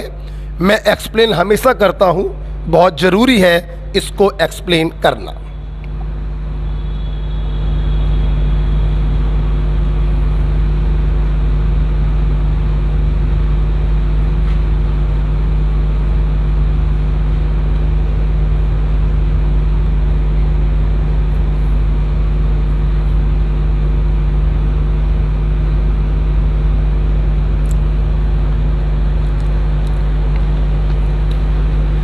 आगे बढ़े, आराम से लिखिएगा।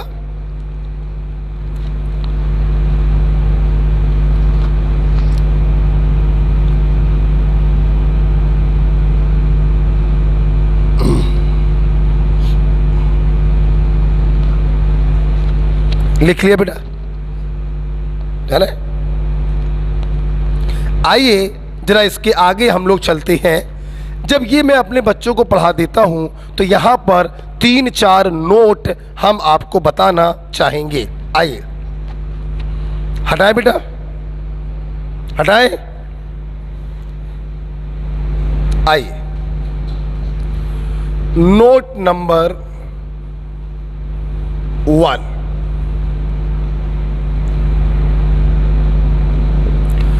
कुछ नोट हम आपको बताना चाहेंगे।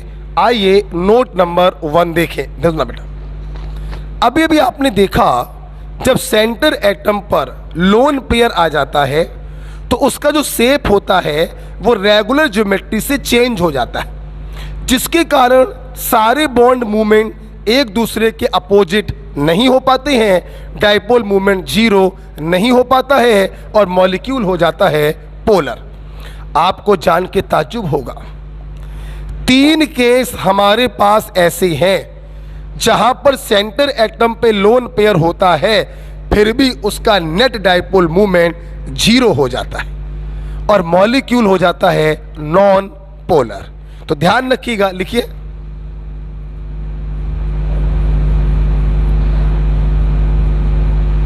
Three cases where center atom have lone pair, still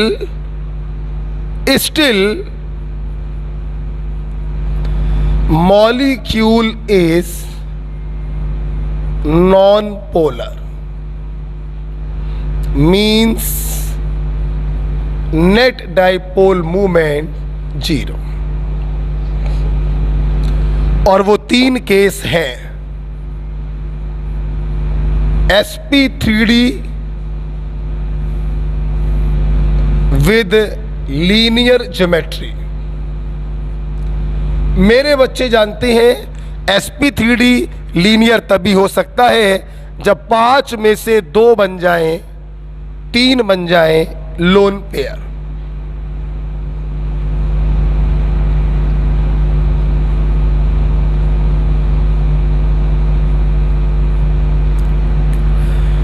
कुछ याद आ रहा है? sp3d का मतलब है टोटल इलेक्ट्रॉन पेयर होने चाहिए 5, एक s 3 p 1 d। sp3d regular geometry होगी ट्राइगोनल बाई पिरामिडल। हमें चाहिए लीनियर सैटेलाइट 1 2 3। 5 में से 3 बन जाए लोन पेयर, 2 बन जाए बॉन्ड पेयर, शेप हो जाएगी लीनियर। वेस्पर थ्योरी में पढ़ाया था। दूसरा केस है sp3d2 विद स्क्वायर प्लेनर। सुनना बेटा,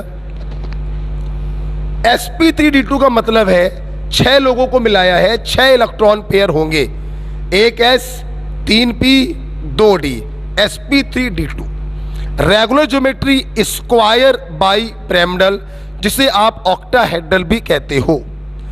यहां पर स्क्वायर प्लेनर तभी होगा जब 2 डंडे हटा दिए जाएं, मतलब 6 में से 2 बन जाएं लोन पेयर। उम्मीद करते हैं समझ में आ रहा होगा।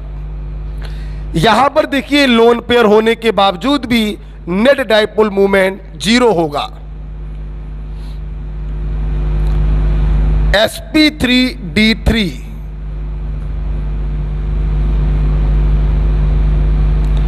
पेंटागोनल प्लेनर, उम्मीद है याद होना चाहिए। जब 7 में से 2 बदल जाते हैं लोन पेयर में तो इसका शेप हो जाता है पेंटागोनल प्लेनर। ये 3 केस बेटा ऐसे हैं जहां पर लोन पेयर है, उसके बावजूद भी नेट डाइपोल मूवमेंट 0 है। आइए मैं अपने बच्चों को 1 2 दिखा देता हूं, आप सब समझ जाएंगे। ठीक है, 1 2 दिखा देता हूं। हटाए बेटा इसको, देखिए आओ 1 2 दिखा देता हूं। मान लो XZ-F2 और XZ-F4 का केस समझा देता हूं। सुनना बेटा सब लोग, सुनना, मुंह जवानी करेंगे। 8 में से 2 चले गए, 6 बचे। 6 का मतलब 3 लोन पेयर। मेरे बच्चे समझ गए हैं 2 bond pair 3 lone pair, hybridization होगा sp3d, शेप होगा लीनियर। सहमत हो? आइए अपने बच्चों को बनाकर दिखाएं। मेरे छात्रों के मन में यही सवाल उठ रहा है कि लोन पेयर होने के बावजूद भी इसका डाइपोल मूवमेंट 0 कैसे हो गया। आइए देखिए, आप लोगों ने sp3d में हमसे पढ़ा था bent rule, electronegative atom always occupies the axial position और lone pair always occupies the equatorial position. उम्मीद करता हूं कुछ बच्चे तो समझ ही गए होंगे कि नेट डाइपोल मूवमेंट 0 कैसे हो गया। देखिए देखिए, fluorine is more electronegative, +2 minus, इसके बॉन्ड मूवमेंट ने इसको क्या कर दिया, कैंसल। इलेक्ट्रॉन मतलब निगेटिव ही होगा, तो ये पॉजिटिव ये निगेटिव, +2 माइनस, +2 माइनस, +2 माइनस। मेरे बच्चे समझ गए होंगे इन दोनों का रिजल्टेंट कुछ ऐसा आएगा और ये रिजल्टेंट इस वाले को कैंसल कर देगा, तो नेट डाइपोल मूवमेंट 0 हो गया और मॉलिक्यूल आपका नॉन पोलर हो गया। तो मजा आया। लोन पेयर होने के बावजूद भी नेट डाइपोल मूवमेंट जीरो क्यों हो रहा है? उसका सीधा रीजन है बेटा, ये लोन पेयर और बॉन्ड पेयर ऐसे अरेंज हो गए हैं कि ये एक दूसरे के बॉन्ड मूवमेंट को कैंसिल कर दे रहे हैं, इसलिए बेटा नेट डाइपोल मूवमेंट जीरो हो गया। सेम सिचुएशन बेटा यहां पर भी आएगी। देखिए 8 में से 4 चले गए, बचे 4 bond pair, 2 lone pair, regular geometry square bi pyramidal shape होगा स्क्वायर प्लेनर। आप देखिए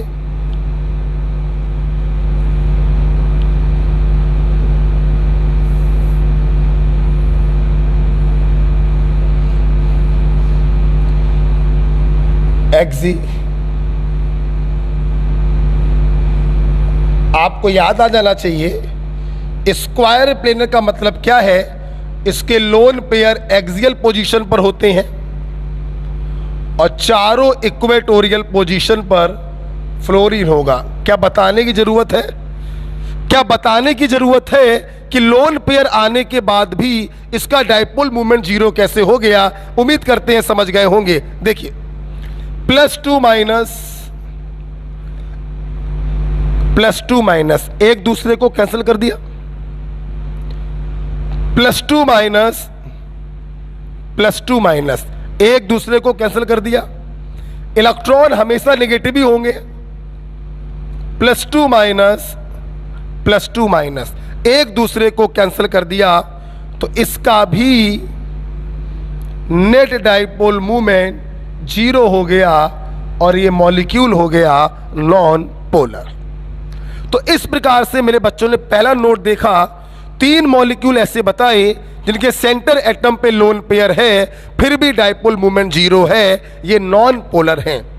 sp3d with linear shape, sp3d2 with square planar और sp3d3 with pentagonal planar. Okay, note number 1 के बाद नोट नंबर 2।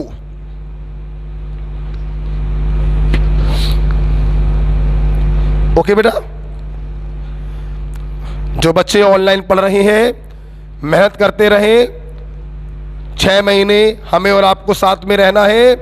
आपने हमसे हमारा कहना मानने का वादा किया था और हमने आपसे 40+ क्वेश्चन सही कराने का वादा किया था। हम दोनों एक दूसरे के जब वादे निभाएंगे तभी एक अच्छा रिजल्ट बेटा आएगा, इसलिए मेहनत करते रहिए। इस लेक्चर के बाद 2 लेक्चर केमिकल बॉन्डिंग के और लेने हैं और याद रखिएगा आपकी संडे को क्लास भी होगी, क्योंकि कहीं ना कहीं थोड़ा डिस्टरबेंस हुआ, 2 क्लासें खराब हो गई। हम संडे को आपकी क्लास लेंगे। मेरा प्रॉमिस है और मेरा वचन है, 15 मार्च को सिलेबस खत्म होगा और तुम जानते हो मेरा वचन ही मेरा शासन है। जय महिष्मती। ठीक है बाहुबली, जोर से बोलो जय महिष्मती।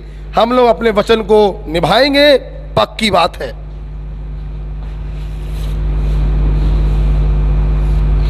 आप आंख बंद करके भरोसा करिए और जितना मैं कह रहा हूं उतना करते रहिए। प्लीज मैं फिर से बोल रहा हूं, सभी बच्चे मेरे व्हाट्सएप नंबर पे अपना अपना नेम भेजें और अपने नंबर को सेव कराएं ताकि आप मेरे स्टेटस को देख सकें। ओके, नोट नंबर 1 खत्म हो गया। नोट नंबर 2, नोट नंबर 2 देखिए बेटा, लिखिए। If A molecule have polar bond, then it is not necessary that molecule is polar.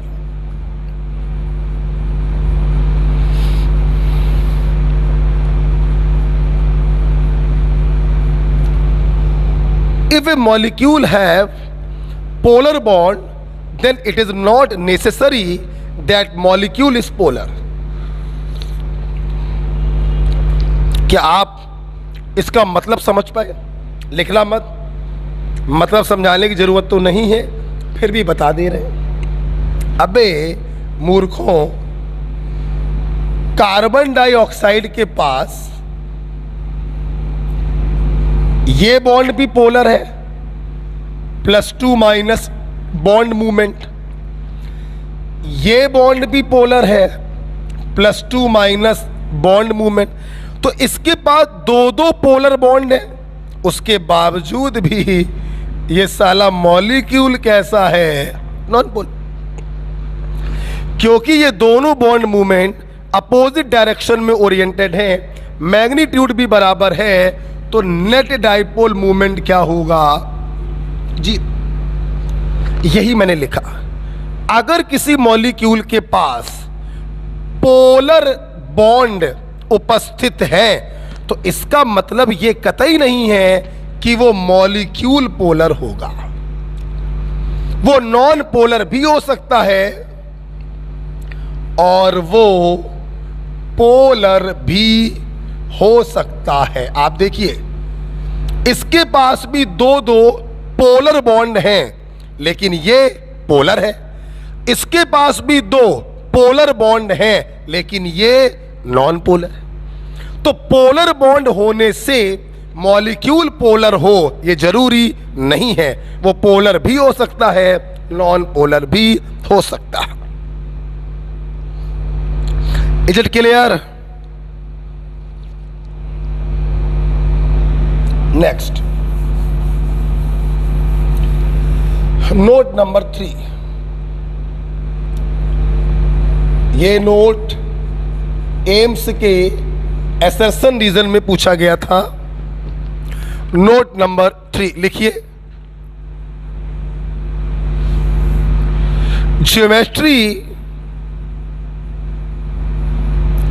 Geometry of molecule can be predicted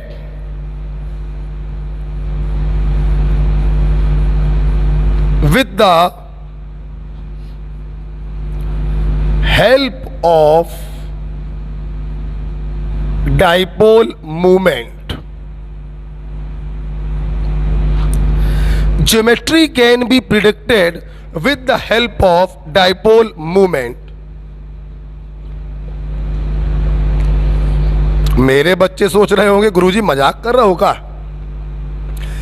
Guruji geometry के लिए तो हाइब्रिडाइजेशन चाहिए है और हाइब्रिडाइजेशन के लिए बॉन्ड पेयर और लोन पेयर चाहिए। आप डाइपोल मूवमेंट से बता दोगे कि इसकी ज्योमेट्री क्या है? हाँ, मैं बता दूंगा। देखना चाहोगे? आओ देखें। आओ देखें एम्स का सवाल। देखो बेटा, माना एक मॉलिक्यूल है MX3। सुनना बेटा, अगर कभी इस प्रकार से मॉलिक्यूल लिखकर आते हैं तो हमेशा ध्यान रखना, सराउंडिंग एटम की जो संख्या होती है ये बॉन्ड पेयर को बताती है। बेटा बोलो किसको? Bond pair. मान लो कोई मॉलिक्यूल ऐसे लिख के आ जाए, इसका मतलब क्या होगा? 4 बॉन्ड पेयर। कोई मॉलिक्यूल ऐसे लिख के आ जाए, इसका मतलब क्या होगा? 7 सिग्मा बॉन्ड पेयर। ध्यान रखना, इस प्रकार से जब मॉलिक्यूल लिखकर आते हैं हमें लोन पेयर की जानकारी प्राप्त नहीं होती, हमें सिर्फ जानकारी प्राप्त होती है बॉन्ड पेयर की। ओके, अब सुनना। आपको याद होगा वेस्पर थ्योरी में मैं ऐसे लिखता था AB4L2। हमें बॉन्ड पेयर भी दिखाने होते हैं, लोन पेयर भी दिखाने होते हैं। अगर ये चीज ना लिखी जाए तो ये सिर्फ क्या बता रहा है? Bond pair. ठीक, ध्यान रखिएगा। अच्छा सुनना, तो इसमें कोई शक नहीं है कि इसके पास 3 सिग्मा बॉन्ड पेयर हैं। आप जानते हैं बॉन्ड पेयर तो सिग्मा भी हो सकते हैं और पाई भी हो सकते हैं, लेकिन हाइब्रिडाइजेशन में सिर्फ कौन से काउंट होते हैं? सिग्मा वाले। अब सुनना, बच्चे सोच रहे हैं गुरुजी कोई चमत्कार करने वाले हैं,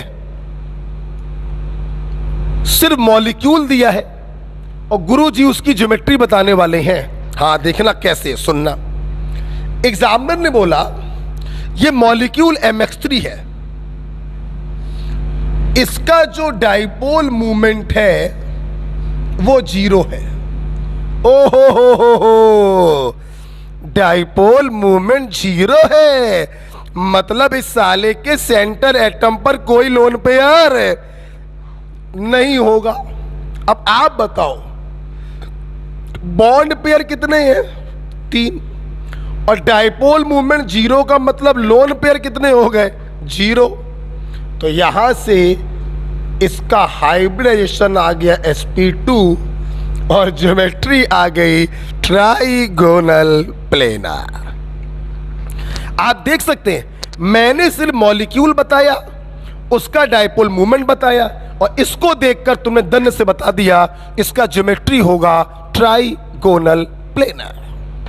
Am I right or wrong? तो आप क्या डाइपोल मूवमेंट से ज्योमेट्री बता सकते हैं? बिल्कुल बता सकते हैं, और ये क्वेश्चन पूछा गया था एम्स में। अगर डाइपोल मूवमेंट 0 है तो लोन पेयर उसके पास नहीं होगा। 3 और 0 3, sp2 लोन पेयर नहीं है, शेप रेगुलर होगी, ट्राइगोनल प्लेनर। अब मान लो एग्जामिनर कहे इसका नेट डाइपोल मूवमेंट 0 नहीं है।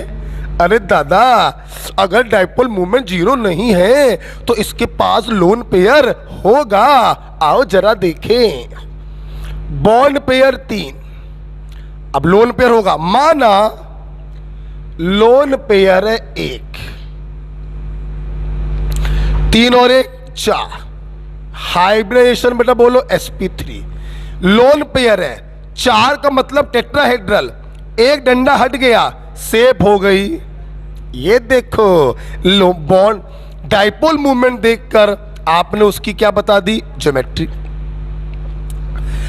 बड़े एक बात सोचो, हम ये भी तो सोच सकते हैं कि डाइपोल मूवमेंट 0 नहीं है मतलब लोन पेयर होगा। हमने मान लिया 2 लोन पेयर, तो अब इसका हाइब्रिडाइजेशन आएगा sp3d, और तुम्हें मालूम है सैटेलाइट 1 2 3, अब शेप क्या हो गई? T shape. तो मेरे बच्चे देख रहे हैं सिर्फ डाइपोल मूवमेंट को देखकर हम ये पता लगा ले रहे हैं उसकी ज्योमेट्री क्या होगी, उसकी शेप क्या होगी। कुछ होनहार सोच रहे होंगे गुरुजी और आगे चलो, 3 बॉन्ड पेयर और 3 लोन पेयर मान लो, हम लप्पड़ मार देंगे। क्या 3 बॉन्ड पेयर 3 लोन पेयर का कोई केस मैंने कराया है? नहीं। 3 बॉन्ड पेयर और 3 लोन पेयर का मतलब हो गया हाइब्रिडाइजेशन sp3d2। और ध्यान से देखिए sp3d2 में मैंने सिर्फ 2 ही केस कराए हैं। एक कराया होगा 5 bond pair, 1 lone pair square pyramidal, और एक कराया था 4 bond pair, 2 lone pair square planar. क्या मैंने ऐसा कोई केस कराया? नहीं। तो ऐसा कोई केस होता ही नहीं है, इसलिए और आगे जाने की जरूरत नहीं है। ओके, तो मेरे बच्चों ने देखा कि हम लोग डाइपोल मूवमेंट की हेल्प से ये पता कर सकते हैं कि उसका शेप क्या होगा, उसका ज्योमेट्री क्या होगा।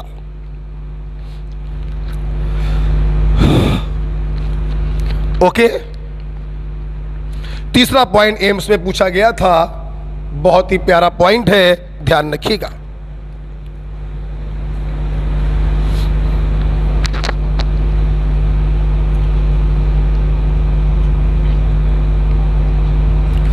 अगर आपको तीसरा पॉइंट हमारा समझ में आया है, तो एक SW दे रहे हैं तीसरे पॉइंट के लिए, जिसका सॉल्यूशन आप हमको व्हाट्सएप करके बताएंगे।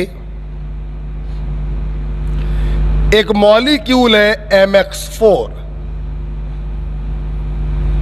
अगर डाइपोल मूवमेंट 0 है तो बताइए शेप क्या होगी, और अगर डाइपोल मूवमेंट 0 नहीं है तो बताइए शेप क्या होगी, SW।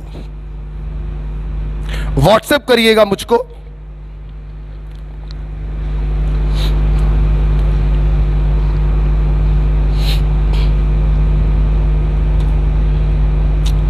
Okay, is it clear? 3 note हो चुके हैं। पहला नोट था कुछ मॉलिक्यूल ऐसे हैं जिनके सेंटर एटम पे लोन पेयर होता है, फिर भी वो नॉन पोलर होते हैं। दूसरा था पोलर बॉन्ड होने का मतलब ये नहीं है कि मॉलिक्यूल पोलर होगा। तीसरा पॉइंट था डाइपोल मूवमेंट की हेल्प से हम ज्योमेट्री को प्रिडिक्ट कर सकते हैं। ओके, यस, लास्ट पॉइंट की तरफ जा रहे हैं, हटा दें। Point number 4। पॉइंट नंबर 4 है कि हम डाइपोल मूवमेंट को कंपेयर कैसे करें।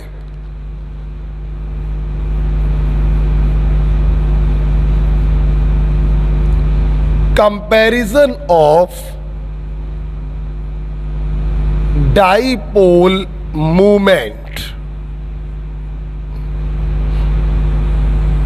देखिए, बहुत सारे मॉलिक्यूल आपको दिए जाएंगे और आपको डाइपोल मूवमेंट को कंपेयर करना होगा।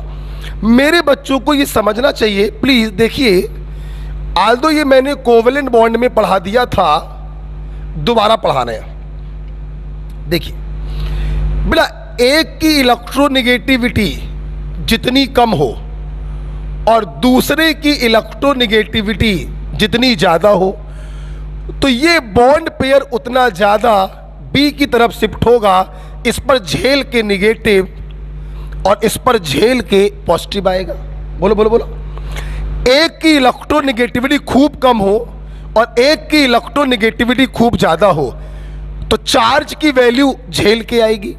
आपने मुझसे पढ़ा था डाइपोल मूवमेंट बराबर होता है चार्ज इनटू बॉन्ड लेंथ या डिस्टेंस। अबे एक बात बता बे, चार्ज की वैल्यू ज्यादा कब होगी? जब एक का इलेक्ट्रोनेगेटिविटी खूब कम हो और दूसरे का इलेक्ट्रोनेगेटिविटी खूब ज्यादा हो। कहने का मतलब यह हुआ कि इनका इलेक्ट्रोनेगेटिव डिफरेंस हाई हो।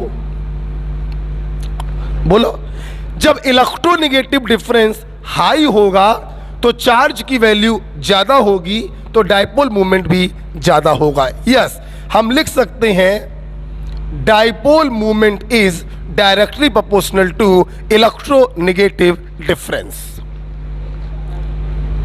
ऑफ कोर्स जब डाइपोल मूवमेंट ज्यादा होगा तो आयनिक कैरेक्टर भी ज्यादा ही होगा, नो प्रॉब्लम। ओके, आइए, अगर एक बात बेटा मेरी सुन लेना,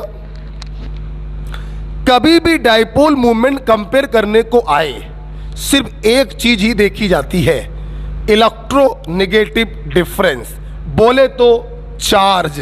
कभी भी डिस्टेंस से डाइपोल मूवमेंट को कंपेयर नहीं करते। ओके, आइए कुछ एग्जाम्पल से इसको समझा जाए। जैसे HF, HCl, HBr,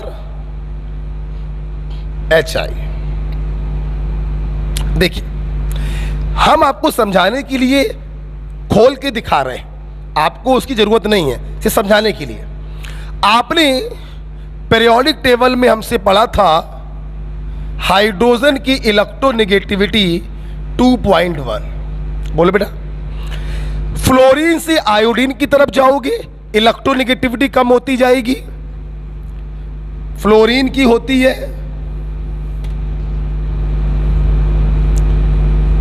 4 क्लोरीन की होती है 3, मुझे याद है तो मैं लिख दे रहा हूं, ब्रोमीन की 2.8, आयोडीन की 2.5। आपको मतलब नहीं इससे, मैं बस दिखाना चाह रहा हूं। जैसे जैसे हैलोजन की इलेक्ट्रोनेगेटिविटी घटेगी, आप देखना, वैसे वैसे इलेक्ट्रोनेगेटिव डिफरेंस भी, बोलो यार, कम होगा।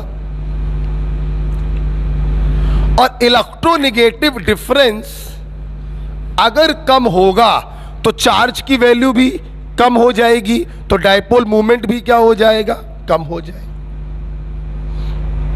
सिर्फ आपको समझाने के लिए मैंने करके दिखाया है, अदरवाइज आप ऐसे समझ सकते हैं, हैलोजन का इलेक्ट्रोनेगेटिविटी कम होगा तो हैलोजन हाइड्रोजन का डिफरेंस भी कम होगा, तो चार्ज की वैल्यू भी कम होगी, तो डायपोल मूवमेंट भी कम होगा, तो आयनिक कैरेक्टर भी कम होगा। Got it? लिख दे रहा हूं एक बार, electronegativity of halogen decreases, so electronegative difference decreases, so dipole moment decreases. Okay, हटा दे ऊपर वाला, ये लास्ट केस चल रहा है बेटा, इसके बाद कुछ नहीं है, खत्म हो जाएगा डायपोल मूवमेंट। एक एग्जांपल आप नीचे और लिखेंगे, RF alkyl fluoride, alkyl chloride, alkyl bromide, alkyl iodide. मैं उम्मीद करता हूं समझाने की जरूरत नहीं है, बिल्कुल इसी के तरीके होगा। आर तो चारों में क्या है, सेम। हैलोजन का इलेक्ट्रोनेगेटिविटी घटेगा तो डिफरेंस भी घटेगा, तो डायपोल मूवमेंट भी घटेगा।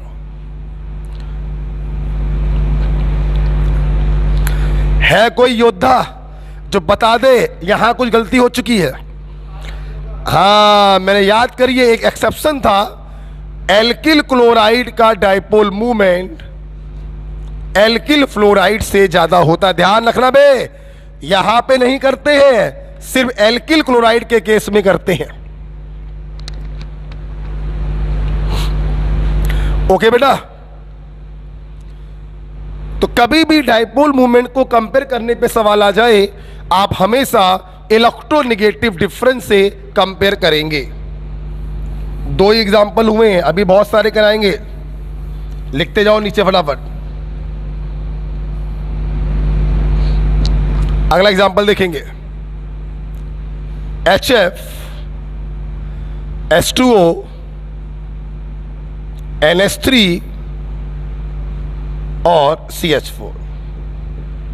आइए बेटा, हमने कहा इनके डायपोल मूवमेंट कंपेयर करिए।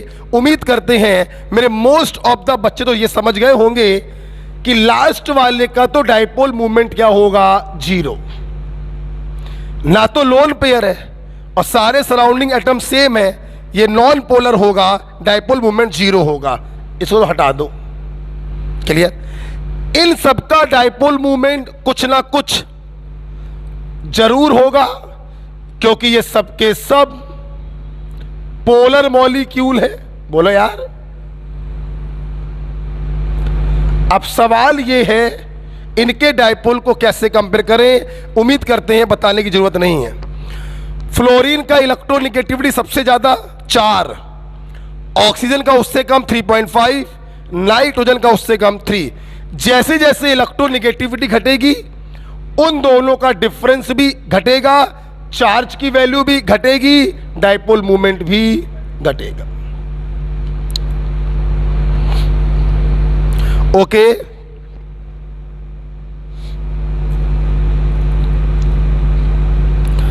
जैसे जैसे इलेक्ट्रोनेगेटिविटी घटेगा वैसे वैसे इलेक्ट्रोनेगेटिव डिफरेंस भी घटेगा, वैसे वैसे चार्ज की वैल्यू भी घटेगी और डायपोल मूवमेंट भी घटेगा। Got it? Is it clear? Okay, so एक अगला एग्जांपल और देखने जा रहे हैं इसी के ऊपर। ये हटा दूं, हटा दूं, हटा दूं। इसी के नीचे लिखिए क्या, 2-3 एग्जाम्पल और कराने हैं बस, सब लोग देखेंगे बेटा। CH3Cl, CH2Cl2, CHCl3 और CCl4। सवाल आ गया डाइपोल मूवमेंट का ऑर्डर बताइए। इसमें कोई शक नहीं है कि लास्ट वाला तो नॉन पोलर होगा, no lone pair, surrounding atom सारे सेम है, ये नॉन पोलर है, डाइपोल मूवमेंट 0 होगा सबसे पीछे। जबकि मेरे बच्चे देख लें, ये सब के सब कैसे हैं, पोलर। क्यों? क्योंकि सराउंडिंग एटम सेम नहीं है। 3 hydrogen 1 chlorine, 2 hydrogen 2 chlorine, 1 hydrogen 3 chlorine. अब सुनना, बड़ा प्यारा सवाल आ रहा है, नजरें सामने लगाइए। देखो बेटा, यहां पर भी कार्बन हेलोजन बॉन्ड है, यहां पर भी कार्बन हेलोजन बॉन्ड है, और यहां पर भी कार्बन हेलोजन बॉन्ड है।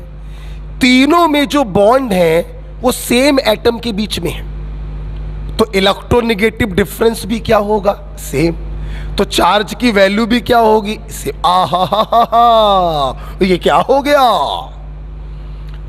अपन तो डाइपोल मूवमेंट इलेक्ट्रोनेगेटिव डिफरेंस से ही कंपेयर करते हैं। यहां पर तो इलेक्ट्रोनेगेटिव डिफरेंस सभी में क्या है, सेम। सुनना, जब इलेक्ट्रोनेगेटिव डिफरेंस से काम ना चल पाए तब हम लोग उनका जो शेप होता है वो बनाते हैं, और सारे बॉन्ड मूवमेंट का डायरेक्शन चेक करते हैं कि बॉन्ड मूवमेंट, दैट इज एक बॉन्ड के कारण डाइपोल मूवमेंट, वो ऐड हो रहा है या सब्सट्रैक्ट हो रहा है। ये काम कब करोगे, जब इलेक्ट्रोनेगेटिव डिफरेंस ऑलमोस्ट क्या हो, सेम हो। Got it? आइए देखते हैं। सबको मालूम है कार्बन पे कोई लोन पेयर तो है नहीं, 4 बॉन्ड पेयर यहां पर रखे हुए हैं, चारों के चारों कार्बन sp3 हैं, और इनका शेप होगा टेट्राहेड्रल। ये भी टेट्राहेड्रल होगा, ये भी टेट्राहेड्रल है, ये भी टेट्राहेड्रल है, ये भी होगा। इसका जो 0 हो गया हटा दीजिए, देखना, 1 Cl, 1 Cl, 2 Cl, 2 H, 1 Cl, 2 Cl, 3 Cl, 1 H। अगर मेरे बच्चे ध्यान से देखें, क्लोरीन का इलेक्ट्रोनेगेटिविटी ज्यादा है, इस पे प्लस इस पे माइनस, बॉन्ड मूवमेंट +2 हमारे बच्चे जानते हैं, फोन कॉल है ब्रो काशी से पीबी सिंधु का, कार्बन की इलेक्ट्रोनेगेटिविटी 2.5, हाइड्रोजन की 2.1। Carbon is more electronegative, electron का सीटेगा, इस पे माइनस, इस पे होगा प्लस, बॉन्ड मूवमेंट होगा +2-। उम्मीद करते हैं आपको समझ में आ गया होगा। चारों के चारों बॉन्ड मूवमेंट एक ही डायरेक्शन में जा रहे हैं, चारों के चारों साले ऐड हो रहे हैं। यहां पे आओ, +2 माइनस, +2 माइनस, +2 माइनस, +2। उम्मीद करते हैं दिख गया होगा। यहां पर 3 ऐड हो रहे हैं, चौथा वाला सब्सट्रैक्ट हो रहा, इसकी तुलना में इसका डाइपोल मूवमेंट कुछ कम हो गया। ओके, यहां देखो, +2 माइनस, +2 माइनस, +2 माइनस और +2 माइनस। आप देखिए, 2 ऐड हो रहे हैं, 2 सब्सट्रैक्ट हो रहे हैं, डाइपोल मूवमेंट और कम हो गया।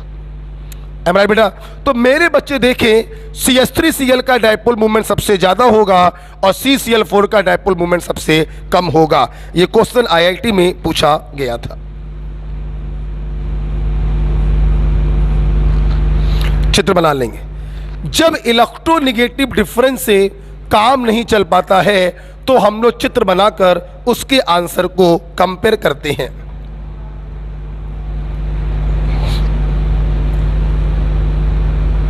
ओके, बुलाओ जना अंकित को।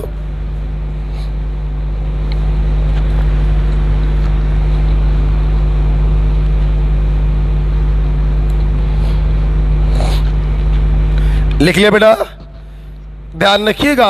डायपोल मूवमेंट सर्वप्रथम इलेक्ट्रोनेगेटिव डिफरेंस से कंपेयर किया जाता है। अगर उससे काम ना चल पाए तो हम लोग चित्र बनाकर बॉन्ड मूवमेंट की डायरेक्शन देखते हैं, ऐड हो रहे हैं या सब्सट्रैक्ट हो रहे हैं।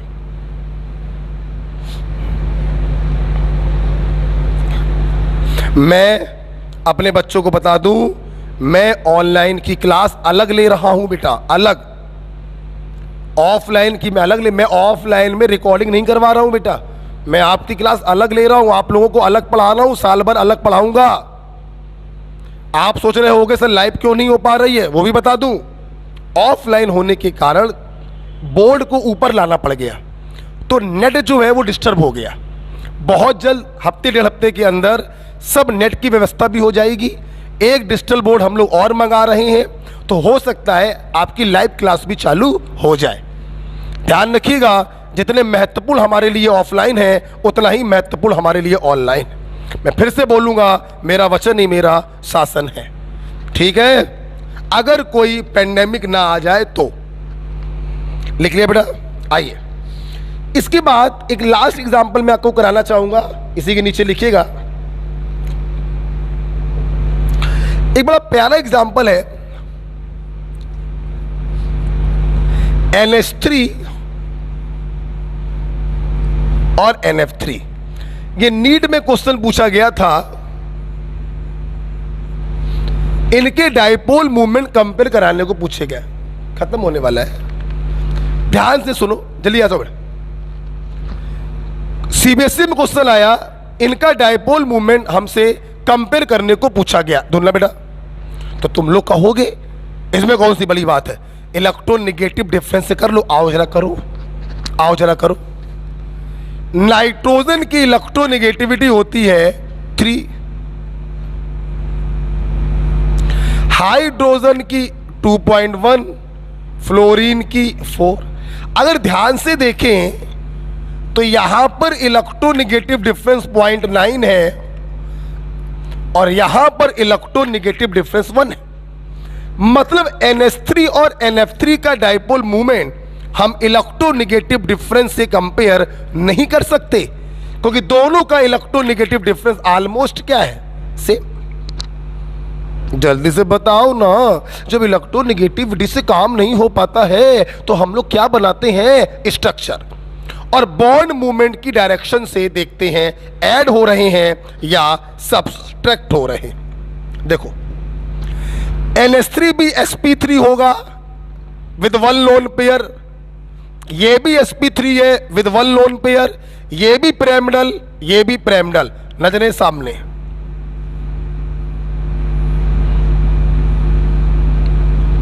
आप देख सकते हैं, बहुत बढ़िया एग्जाम्पल है, सीबीएसई में आ चुका है। क्या आप ये समझ गए कि इलेक्ट्रोनेगेटिव डिफरेंस से क्यों नहीं कर पा रहे हैं, कि दोनों का डिफरेंस ऑलमोस्ट क्या है, सेम। अब देखना, nitrogen is more electronegative than hydrogen, ये प्लस होगा ये minus, +2 minus, +2 minus, +2 minus. Electron तो नेगेटिव ही होते हैं, तो इलेक्ट्रॉन के रेस्पेक्ट में दूसरा वाला प्लस ही बन जाएगा, +2 माइनस। आप देखिए, चारों के चारों बॉन्ड मूवमेंट जो है वो ऐड हो रहे हैं, एम राइट। जरा NF3 में आओ, जरा देखना, ये तो बेटा ऐसा ही रहेगा, लेकिन इन दोनों में फ्लोरीन इज मोर इलेक्ट्रोनेगेटिव, इस पे माइनस इस पे प्लस, तो यहां पे उल्टी गंगा हो गई, +2 माइनस, +2 माइनस और +2 माइनस। अगर ध्यान से देखें, अमोनिया में चारों बॉन्ड मूवमेंट ऐड हो रहे हैं, जबकि NF3 में 3 ऐड होंगे, एक सब्सट्रैक्ट होगा। कोई बच्चा भी बता देगा NH3 का डायपोल मूवमेंट NF3 से ज्यादा होगा।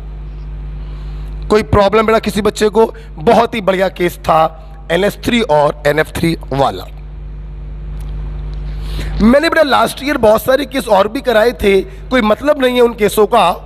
तो इस प्रकार से हम कह सकते हैं डायपोल मूवमेंट भी क्या हो गया, खत्म हो गया। बेटा इस लेक्चर नंबर 7 में आपने बॉन्ड एंगल और डायपोल मूवमेंट पढ़ा है, इसकी सीट इसी के स्टडी मटेरियल में पड़ी होगी, उसको आप सॉल्व कर लीजिएगा और उसके डाउट मुझे सेंड कर देंगे। ये वीडियो आप देख रहे होंगे, आज दिन कौन सा है? हाँ, ये वीडियो आप लोग देख रहे होंगे थर्सडे को, ये वीडियो आपने देखा होगा। आप इसको देख रहे होंगे 5 से 7:30। तो थर्सडे को रात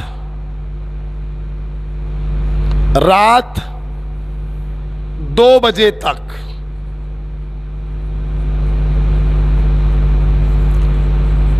डाउट बता दें, डाउट व्हाट्सएप कर दें। रात 2 बजे तक डाउट्स व्हाट्सएप कर दें। जब आप मुझे डाउट व्हाट्सएप कर देंगे तो अगले दिन फ्राइडे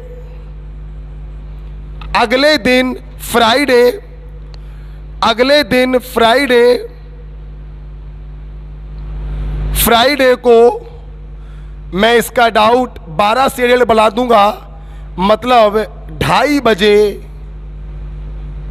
आपके ऐप पर वीडियो सॉल्यूशन आ जाएगा। ओके बेटा, क्लियर? ध्यान रखिएगा, थर्सडे को आप ये वीडियो देख रहे होंगे, रात 2 बजे तक डाउट भेज देना। अगले दिन फ्राइडे को 2:30 बजे तक डाउट का वीडियो सॉल्यूशन आपको मिल जाएगा।